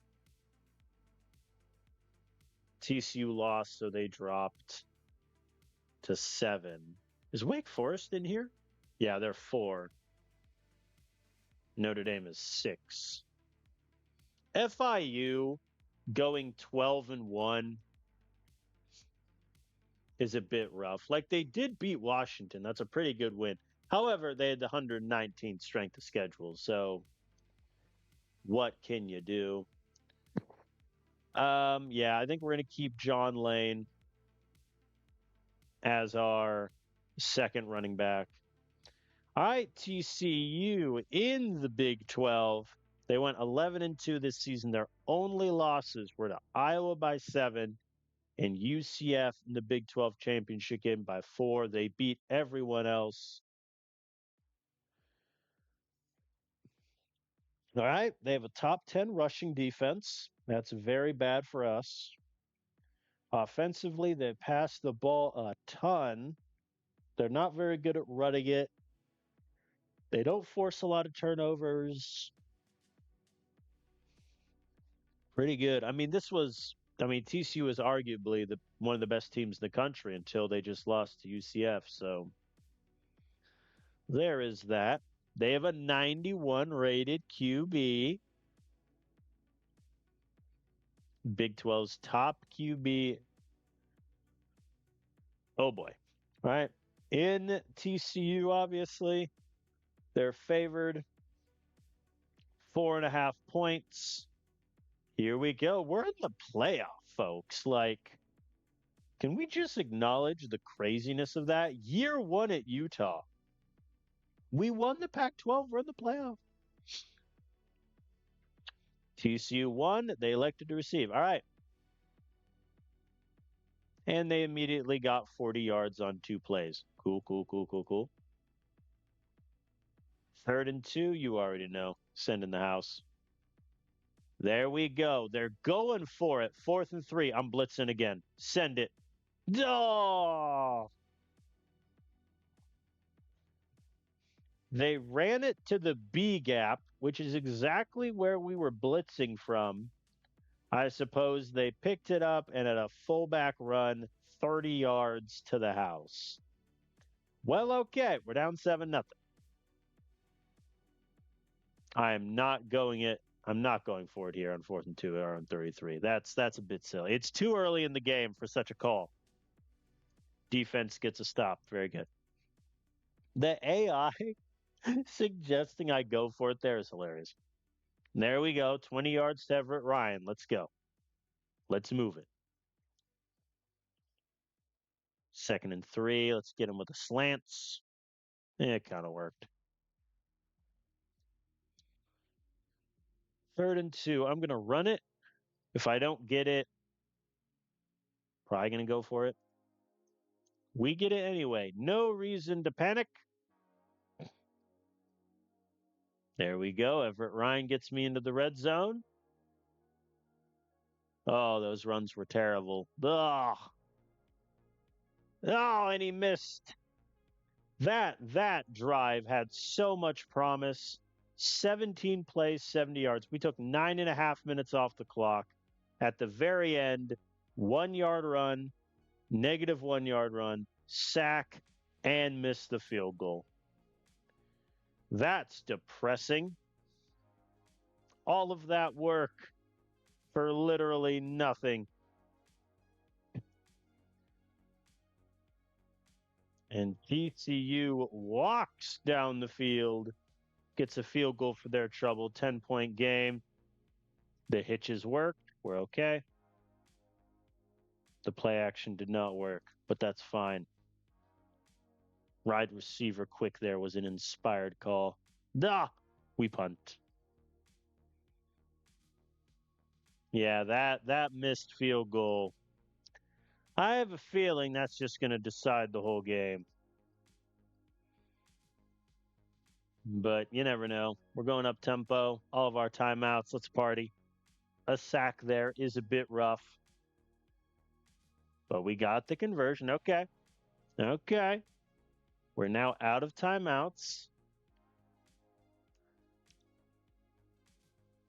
3rd and 12. They're not ready for the slants. Okay, they were. They actually were. Ooh! Give me a safety. Ah. So close. So close. We got him back to the 1, but enough time. All right. All right, we need to score on this opening drive. I think if we don't, we could be in trouble. Uh-oh. Deep passes are nerfed, you say. Medium passes are nerfed, you say. Joke's on you. Let it fly. Well, Patrick is picked, and they get a 31 yards to the house. Okay, chew clock is going off, first of all. We're going up tempo on this drive. We're down 17 nothing. 4th and 4, I'm going for it. Hitches converts. We're moving. 4 verts there was inspired. 4th and 1, we're going for it for obvious reasons. We get it. Okay. Up tempo, we're having some success here. There we go. Elias Byers over the top. We are on the board. 10-point game. Defense gets a stop. Okay. Okay. 2 back-to-back incompletions. Then a 1-yard pass. Oh, and then they had a 31-yard punt return. Yeah, that stretch there, I think, pretty much killed it. If we drive down the field and score, it's a closer game, but I think that swing really hurt us. And Patrick is sacked again. That will do it, I think. Our playoff hopes up in smoke. TCU's up 31-7. We're just going to turn chew clock back on. Try to get a respectable drive. Nope, we punt. And 42-yard end around to the house. Goodness gracious.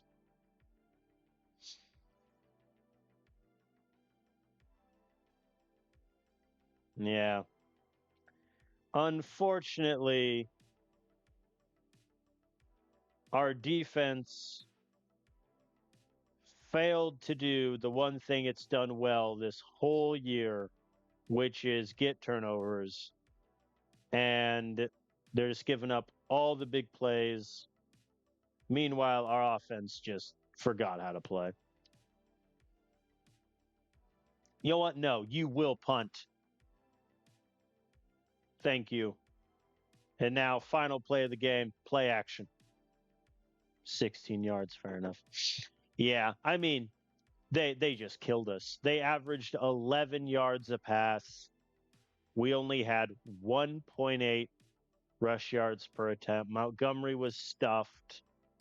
They sacked us 5 times. They put in their backup quarterback. Killing me. Killing me. Yeah. I mean that was the worst game we played. Arizona State, we just shot ourselves in the foot to open the game and could never make up the distance. TCU, we did nothing well. Like we had no sacks, no turnovers from our defense. Shane missed the field goal. Not that it mattered, but yeah, just completely blown out. I think I'd like to play TCU again, maybe a couple years down the road, but that clearly demonstrated the gap between them and us as Royce Bell picked up another injury. This poor guy. I do feel bad for him. Well, kind of a anticlimactic ending. I don't know why I clicked ceremony as if that matters. All right, so we have 2 weeks left for these 6 to commit. Only 3 of them may commit soon, so it doesn't look like Cade Pitts, Suraquak, or Dustin Muhammad are going to commit, despite the fact that I'm 3,000 points ahead on the latter 2. So explain to me how that makes sense. All right, elsewhere in the playoff, Florida State beat Georgia by 2, A&M beat Wake Forest by 7. USF lost to Notre Dame, and then we obviously got destroyed on national television. Looks like Vanderbilt, our old friends, went 7-5, 4-5 in conference play, and they get the Tax Act Texas Bowl against UC. Yeah, I think leaving when we left was the correct decision. I think our immediate success at Utah in year one vindicates that, I would say. Only one commit, Sawyer Quoke commits, so we get the A- tight end of the future, who may very well play as a true freshman. So if all three of you could commit next week, I would greatly appreciate it. Please. All right. OSU beat Florida State. A&M beat UCF. Bama beat Notre Dame. And TCU lost by 1. That's rough. Looks like TCU settled for a couple field goals. James Madison never had to, and that's your difference. All right. I predict it's going to be Ohio State Bama in the national championship game. I know I'm really going out on a limb with that prediction. James Madison wins in a classic. Biblical scenes. Let's observe. So, JMU fumbles. Bama has a 4-minute drive, take the lead. They go for 2 in an attempt to go up by 3. It fails. JMU drives down, 2-minute drill, scores the field goal with 40 seconds left. And Bama does not get across midfield, and that's your game. That is the certified classic score. Nothing still will beat the playoff semifinal from year 2, where Maryland beat Bama in the most hilarious of fashion, where they scored down the field in 20 seconds. All right. Looks like we have 2 commits. Malcolm Barber, 4-star D lineman, already has 83 block shed, which is awesome. Cade Pitts also commits, A- running back. Low risk, pretty high reward. Well, guess what, you 3? You can no longer commit. So I'm so glad you might commit soon. Really happy for you. Fools. You know what? I'm going with JMU to beat Ohio State. Let it be written. They have never made it to the national championship game. They're going to win it all. Come on, JMU. Ugh, they lost by 7.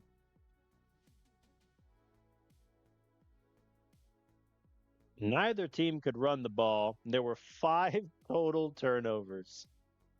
Oh, man. Wow. Third quarter, fumble, interception, field goal, touchdown. Oh, no. JMU, 4th and 1 at the 9. They did a pass play and it was incomplete. I assume they're out of timeouts at that point. But man, you should have ran it and prayed. But they passed it. Oh, no. JMU goes down. Fair enough. All right. Final rankings. We finished 12th, which is fair, I would say. We finished 10-4, 7-2 in conference. Let's be frank, okay? In year 1 at Utah, we won the Pac-12, made the playoff, complete and total success. When the athletic director expectation was to win 6 games, we won 10. Job is obviously extremely safe. Fan base passion increases from a C plus to a B, which is huge. Unfortunately, we did break our promise to Luke. He did not. He had like his worst year as a starter and was nowhere near defensive player of the year. In fact, he didn't even make all conference. So, yeah, it's a bit awkward. But we kept our promise to Patrick and Montgomery. So we only lose 3 integrity. And remember, we lost 9 integrity because I had to revoke so many offers because AI recruiting is incompetent. But what can you do? All right, coach updates. I don't think I want to change my scheme. I have determined that air raid, I think, just is a bad scheme. However, I'm committed to it. So here we are. I can swap a skill badge if I want. I don't want to switch any of the development ones. And I think Protect the Rock does work because we don't have many fumbles. QB developer would be good. O-line get +2 pass block. I don't know how much worth it that is.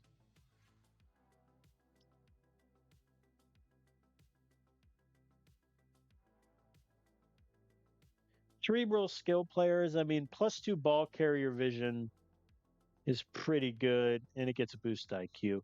Yeah, I think we're going to take QB developer. We're going to sub out Great Wall. We're going to get that one in there. All right, Derek Thomas, who followed me from Vandy. I think our offense was good. It wasn't great.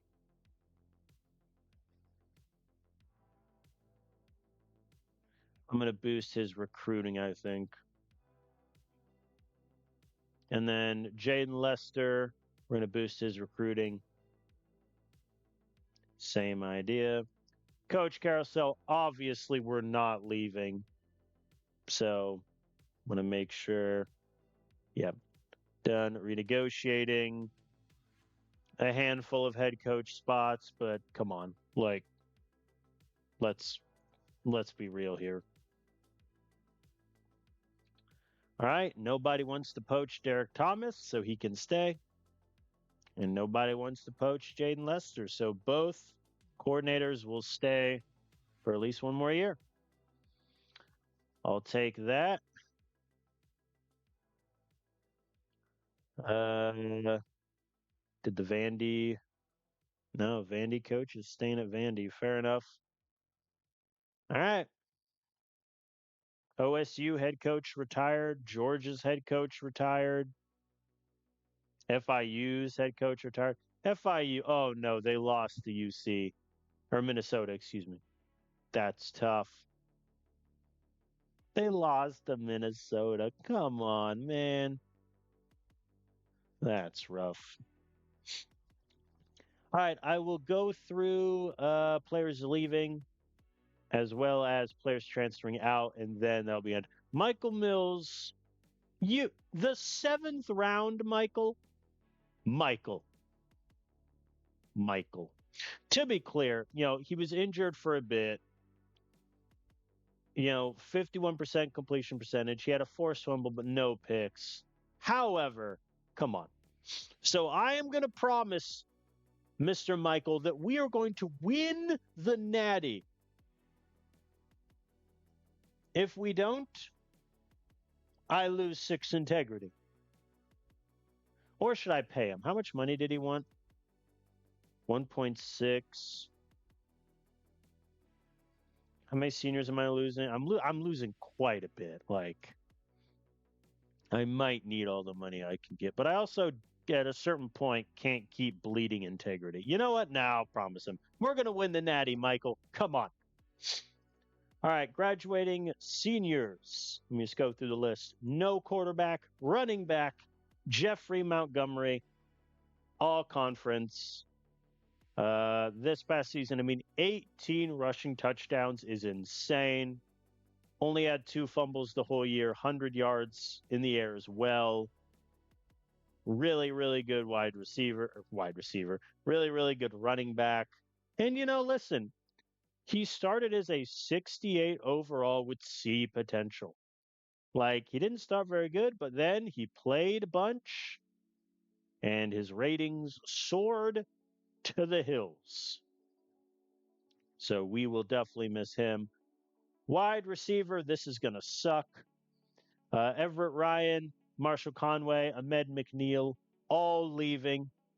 Everett Ryan, 721 yards, 5 touchdowns this year. Also, a punt return for the touchdown. Very, very good wide receiver. F- potential also, which is kind of funny. Marshall Conway, just your solid, back end of the starting group. 500 yards, got a touchdown. Nothing too crazy, but just really dependable, good guy to have. Ahmed McNeil, similarly, 456 yards, 4 touchdowns himself. I am losing essentially 3 of my top 4 wide receivers, and it is very sad. Tight end, Jeremiah Cordova. Again, in the air raid offense, tight ends are never going to do anything. So, yeah, I mean, he had 118 yards, no touchdowns. He went many, many games without getting a catch. Like, that just kind of is what it is. O-line, we must salute the men. Royce Bell, who was with me at Vandy, never really played all that much, comes with me to Utah and makes first team all pack O-line, 19 pancakes, only allowed 1 sack against Arizona State, evidently. So he will be missed. Ruben West, who we transferred in from Boise, unfortunately, the injury proneness was real. He missed many a game, allowed 4 sacks. Wasn't, I think, for what we paid, especially 100,000, what we had in mind for him, probably a little disappointing. But hey, not all your transfers can be winners. Israel Byers, solid, first team All Pac-10. 18 pancakes, 3 sacks. Fernando Mills was one of our sort of 6 to 8 range guys, 12 pancakes, 3 sacks allowed. This is pretty solid. Nothing too crazy. Jace Logan, very back end, 9 pancakes, 2 sacks allowed. He held it down. And we had a lot of injuries on the O-line. So guys like Byers, Mills, Logan, they held it down. Kicker Shane Carr is graduating. He was Pac-10 kicker punter of the year. He only missed 4 kicks, all 4 from medium range. We did not attempt a long. Yeah, his one early miss was against Cal, and I think it was like a 28-yarder. But he missed 2 against Temple, which didn't end up mattering, and then missed 1 against TCU, which also didn't matter. So none of his misses came back to haunt us, which is good. D-line, Luke Oyeda, I think, unfortunately for both us and him, had his worst year this year with me than with the AI. I was reading an old dev blog that the solo developer released on Steam, and he made a comment that I have such realized is completely correct. Because I am number 1 in time of possession, I'm last in drives per game, bottom 20 in plays per game. The opposition plays are so low. That means that fundamentally, my defensive players are going to get less tackles total. And that's why I may not have the tackle totals or like the all conference players as I would otherwise, because the defense just is not on the field a lot. Linebacker Xavier De La Cruz, one of our better linebackers, 54 tackles, 7 for loss, got a sack, handful of pressures, um, returned a fumble for a touchdown. Really dependable, good linebacker. Corbin Kimbrough, I think, hindsight being 2020, I would have liked to bring in another linebacker, I think, in the transfer portal to sort of move these guys around because Kimbrough was good. He also allowed 64% completions, but he had a pick, had a forced fumble, handful of tackles for loss.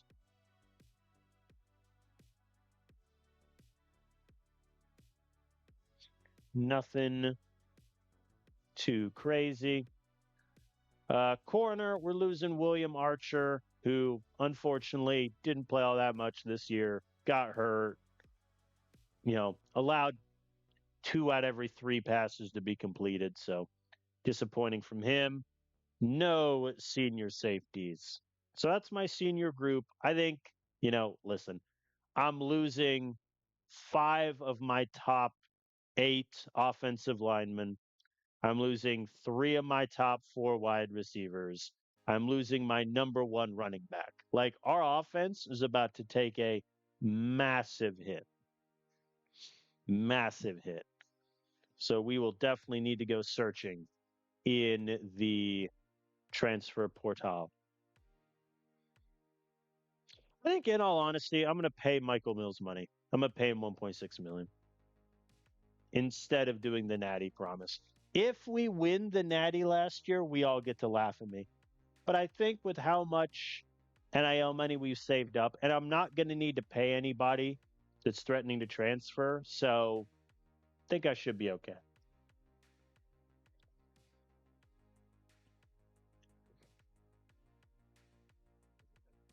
Now I wait as the game slows to a crawl. It seems like, knock on wood, the fixes I'm trying with frame rate and all that stuff are working, which is good. I think I dropped a little bit earlier on in the stream, but nothing since then. And it doesn't look like it's slowing now either, so we could be in business. All right. 5 players want to transfer. We currently have 81 scholarships, and we have 3 recruits coming in. So we're going to need to cut some people. Let's go position by position. So quarterback, Lucas Duke wants more playing time. Yeah, non-starter. He was our backup this year, 8 of 15, 53 yards. Patrick is our QB next year no matter what, so Lucas Duke can go. I am also going to cut Blake Mann because Sebastian Grant is going to be our backup next year. And so Blake Mann, doesn't really have the potential for it. He's more of a running QB, which I don't need. So at the moment, he's going to get cut. Running back. Okay. As you can see, I have too many of these guys. So I need to make some decisions. Rodney Laney got 23% of snaps. So he no longer wants to transfer, which is good. I am going to cut Derek Combs, who was our 4th running back this past season. He's going to be a junior, D potential. I'd rather just move on from him. Benjamin's going to redshirt, as will Maddox, as will Pratt and Pitts. Cole Maddox, I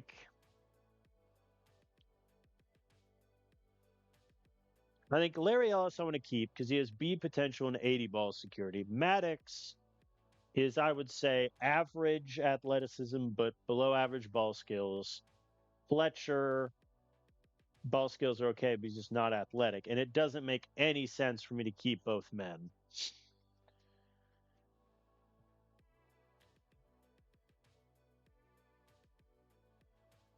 I think I'm going to cut Jackson Fletcher. Well, actually, no. I'm going to cut Maddox. My argument being,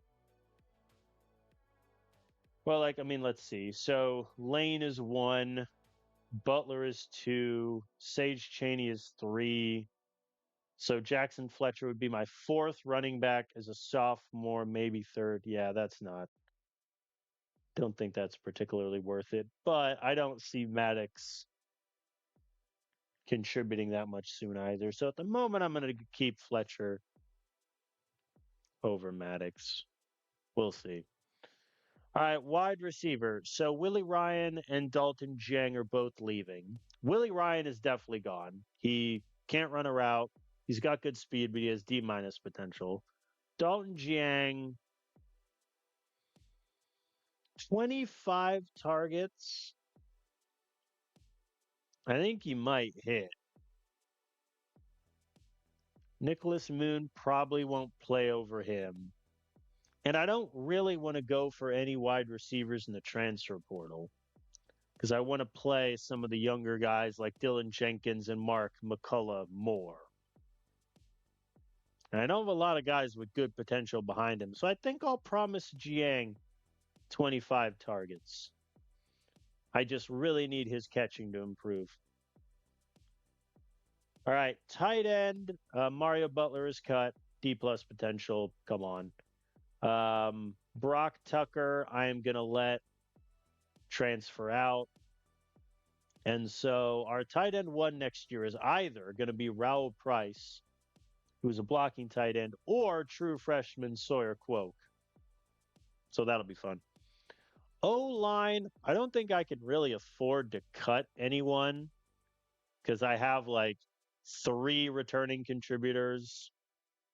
Brandon Nelson, who did pretty okay, but that's about it. I think, how many free cuts do I get? 6. I might cut Willis, but I'll double back on that. Kicker, obviously, I'm not cutting Jameson. He'll either be a backup or my punter next year. We'll see. D line. So I have many D linemen.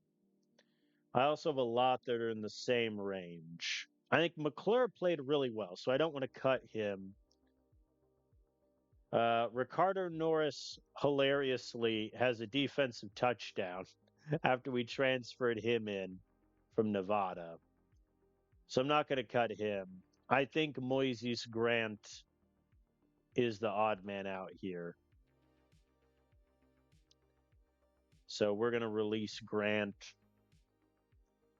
And then D line, I don't know. We might play a lot of the kids. We'll see. And I get one more free cut, and then it hurts my integrity. So linebacker is our worst group. I think I got Bowman, McClendon, and just Payne. Mario Wright played a bit as a redshirt freshman, so hopefully that boosts his potential. Kirsten Hickman. I mean, Liam Rice is just a really big hitter. I don't know if I want to cut any of them yet. Horner is grit. Yeah, I mean, like, I need to clear up roster spots at a certain point, too. Because if I'm getting 3, because what was it, 3 uncommitted guys? Yeah. Like, if I'm getting 3, that means I only have room for 5 transfer players, and that's insane. So I think, yeah, we're going to take some integrity hit, and we're going to trim a lot of this. So Moises Grant, I think, can go. I don't want to cut any of these D linemen that have really good potential. O-line, I'm going to cut Willis, or Wills, I should say. So we're going to lose some integrity. Linebacker, I'm going to cut Liam Rice. I know he has 82 tackling, and that's very enticing, but he has C potential. Hickman has C minus, but he's at least more well-rounded.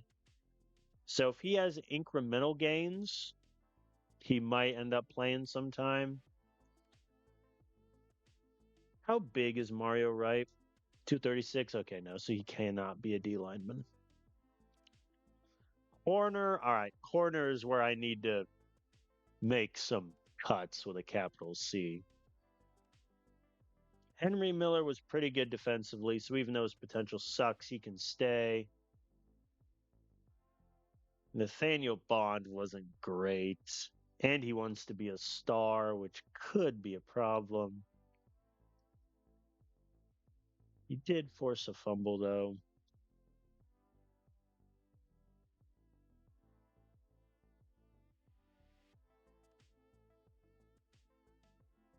I'm going to cut Carl Huff. Do I also cut Gil Wise? I mean, he has D plus potential.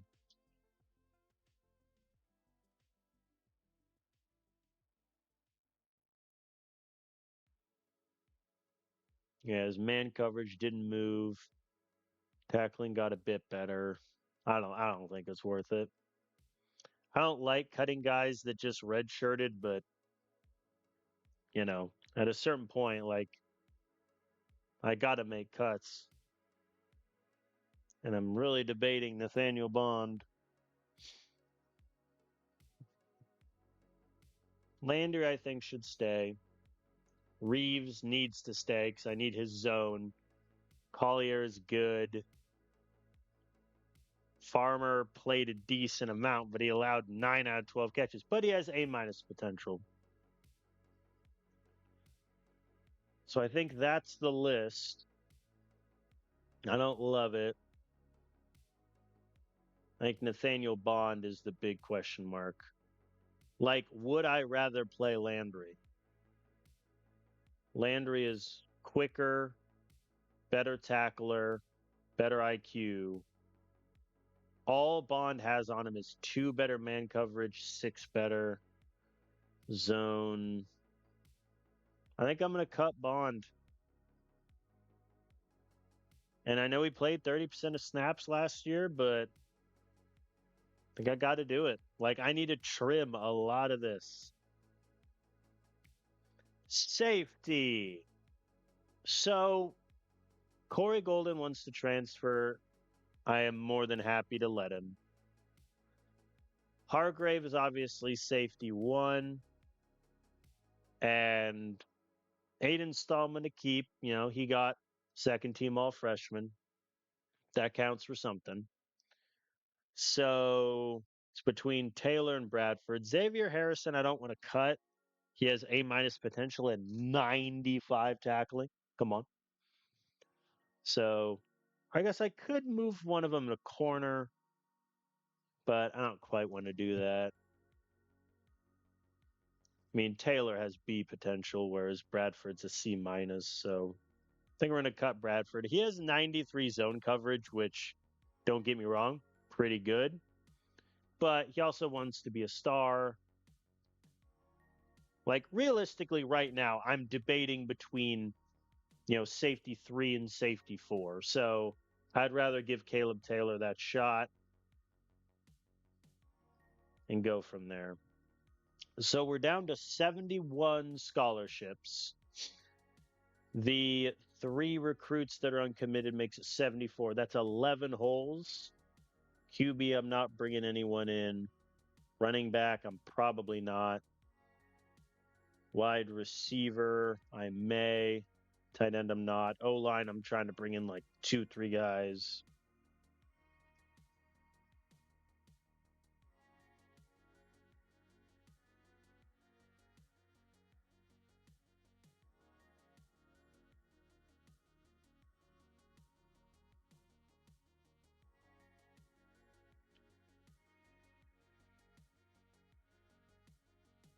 Five integrity isn't nothing, but like, I don't think there's any of these guys I'm cutting that would realistically move the needle.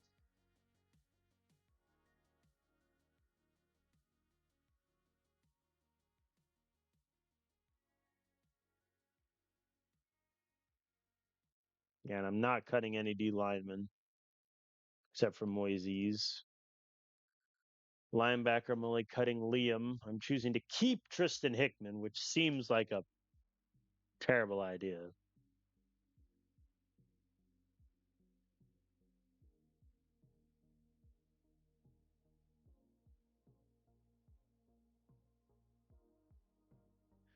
I think I'm going to keep either Nathaniel Bond or Gale Wise. I might keep him. He allowed 76%. I can't keep him.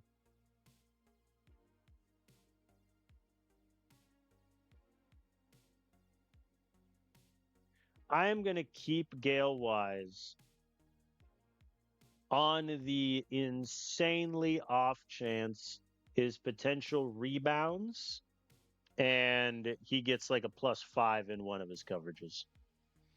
So that brings me to 72 plus 375, 10 open transfer spots. That's a decent amount, but like there's no point, in keeping a lot of these. I could always just keep Blake Mann. But I don't think I want to.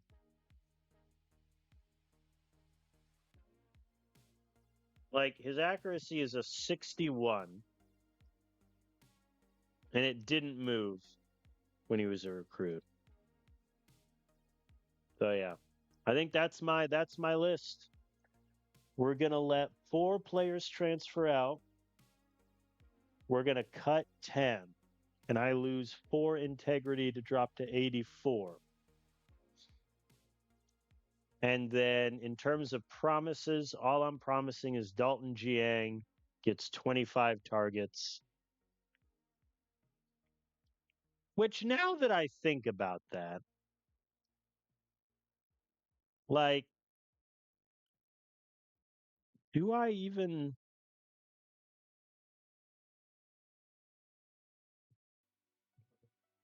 Because if I don't transfer anyone in, he is fighting with McCullough for wide receiver 4. Nicholas Moon also could presumably take that spot. Do I really want, like.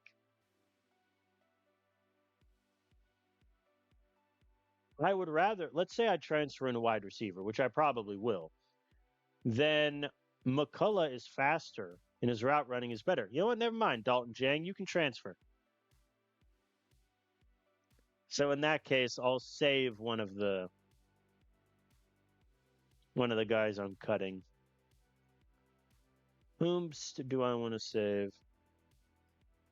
I could save Bond. Yeah, I'll save Bond. I'm not going to cut him. On the off chance his potential goes back up from a C-. Okay, so as I was saying, I keep changing what I'm going to do, but I think that's the correct decision on Jiang. Like, realistically, he's got a little bit of speed, but he can't really catch. His potential is only a C-. His potential has moved up, but his catching hasn't really.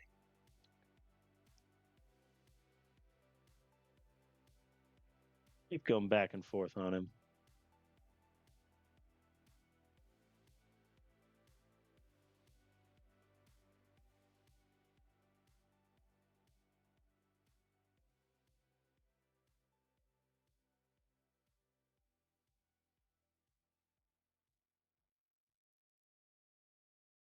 No, I'm letting him go. All right, that's my list. I lose 3 integrity for those cuts. However, a lot of the cuts are guys that either aren't going to play or guys that have such bad potential. I would rather transfer in like redshirt freshmen and redshirt sophomores that have higher potential and sort of continue to build our team up. Because a lot of the guys I'm cutting were, AI recruits who are just not very good. One player from Utah taken in the draft, and it's Luke, round 1, pick 17. Very good. All right, transfer portal. So from us, man, I have to scroll so far. So here are the guys leaving in the transfer portal for us. I don't think any of these guys, like, I don't think any of them I'm going to look back on in a year or two and be like, man, I wish we had him. Brock Tucker would obviously be nice to have because he has A, potential, but Like, I'm not going to make a tight end a promise in my offensive scheme when I don't need a tight end. So, those cuts. Did Vandy cut any of my friends? Oh, they let Jesus one transfer. It's rough. Oh, and Wade Allison. That's a shame. All right. Ring of Honor inductees. Makes no difference to me. All right. Let's save in advance to the transfer portal. All right. So we have 3 uncommitted recruits. One to be backup QB, Caden Martin, to help out at corner, where he will redshirt and then be amazing. Then Sean Webster to be our kicker. I'm not going to give any of them good pitches. Like, I'm 2,600 points ahead, at least on all of them. So I think so I have 13 scholarship spots open, 3 recruits that I'm looking at. All right, last thing I'm going to do, we're just going to run through the team really quick. So, do I need to bring in a transfer portal QB? No. Do I need to bring in a transfer portal running back? Honestly, maybe. Like, it's all about, do I really want Sage Chaney or Rodney Butler to be my second running back? That's kind of a scary answer. Wide receiver, I think so. Like, Nicholas Moon could get really good development. Mark McCullough is really speedy, but I think it's a good option to at least try to get one guy in the door. Tight end, no.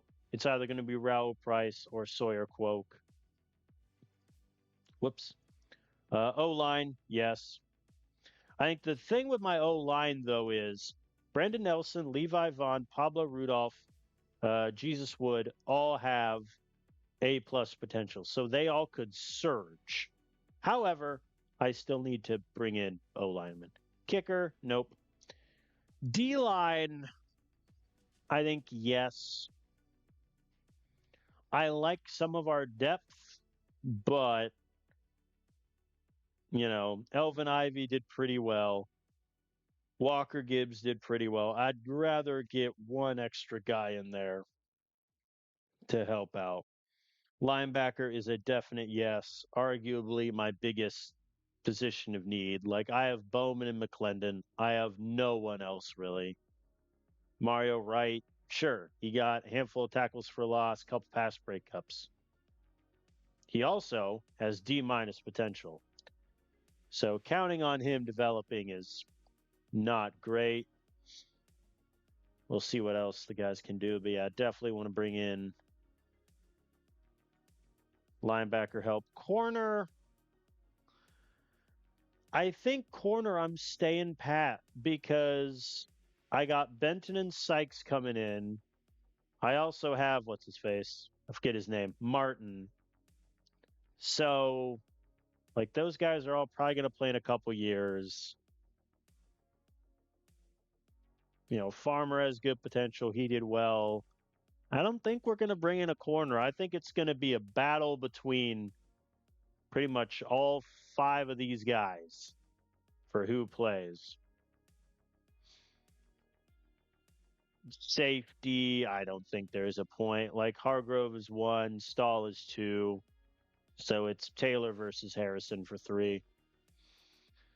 So we have 10 open scholarships, and I only have 5 positions written down: running back, wide receiver, O-line on offense, D-line, linebacker on defense. So we're definitely going to go diving into the recruiting ranks, looking at redshirt freshman, redshirt sophomore transfers with high potential. But the good news is we have a lot of money. We have 11.3 million. So if we want a top running back, top wide receiver, top O-line, we can overpay, quote unquote, to get them. So we will see how that goes. And who knows, we might have our quarterback of the future. in Dustin Muhammad ready to put pen to paper down. But you never know. So that is it for this episode, everyone. Immensely successful year one at Utah, 10-4. We won the Pac-12, made it to the playoff. We did take the loss against TCU, but nonetheless, I think a very good season one. I'm excited about the future at Utah, see where it takes us. But that is it. All right, next episode will be next week. Hopefully, this massive snowstorm, ice storm coming does not disrupt any power. Fingers crossed, Lucky Charms, etc. And we'll be back in business next week. So, thank you all for watching. See you next time.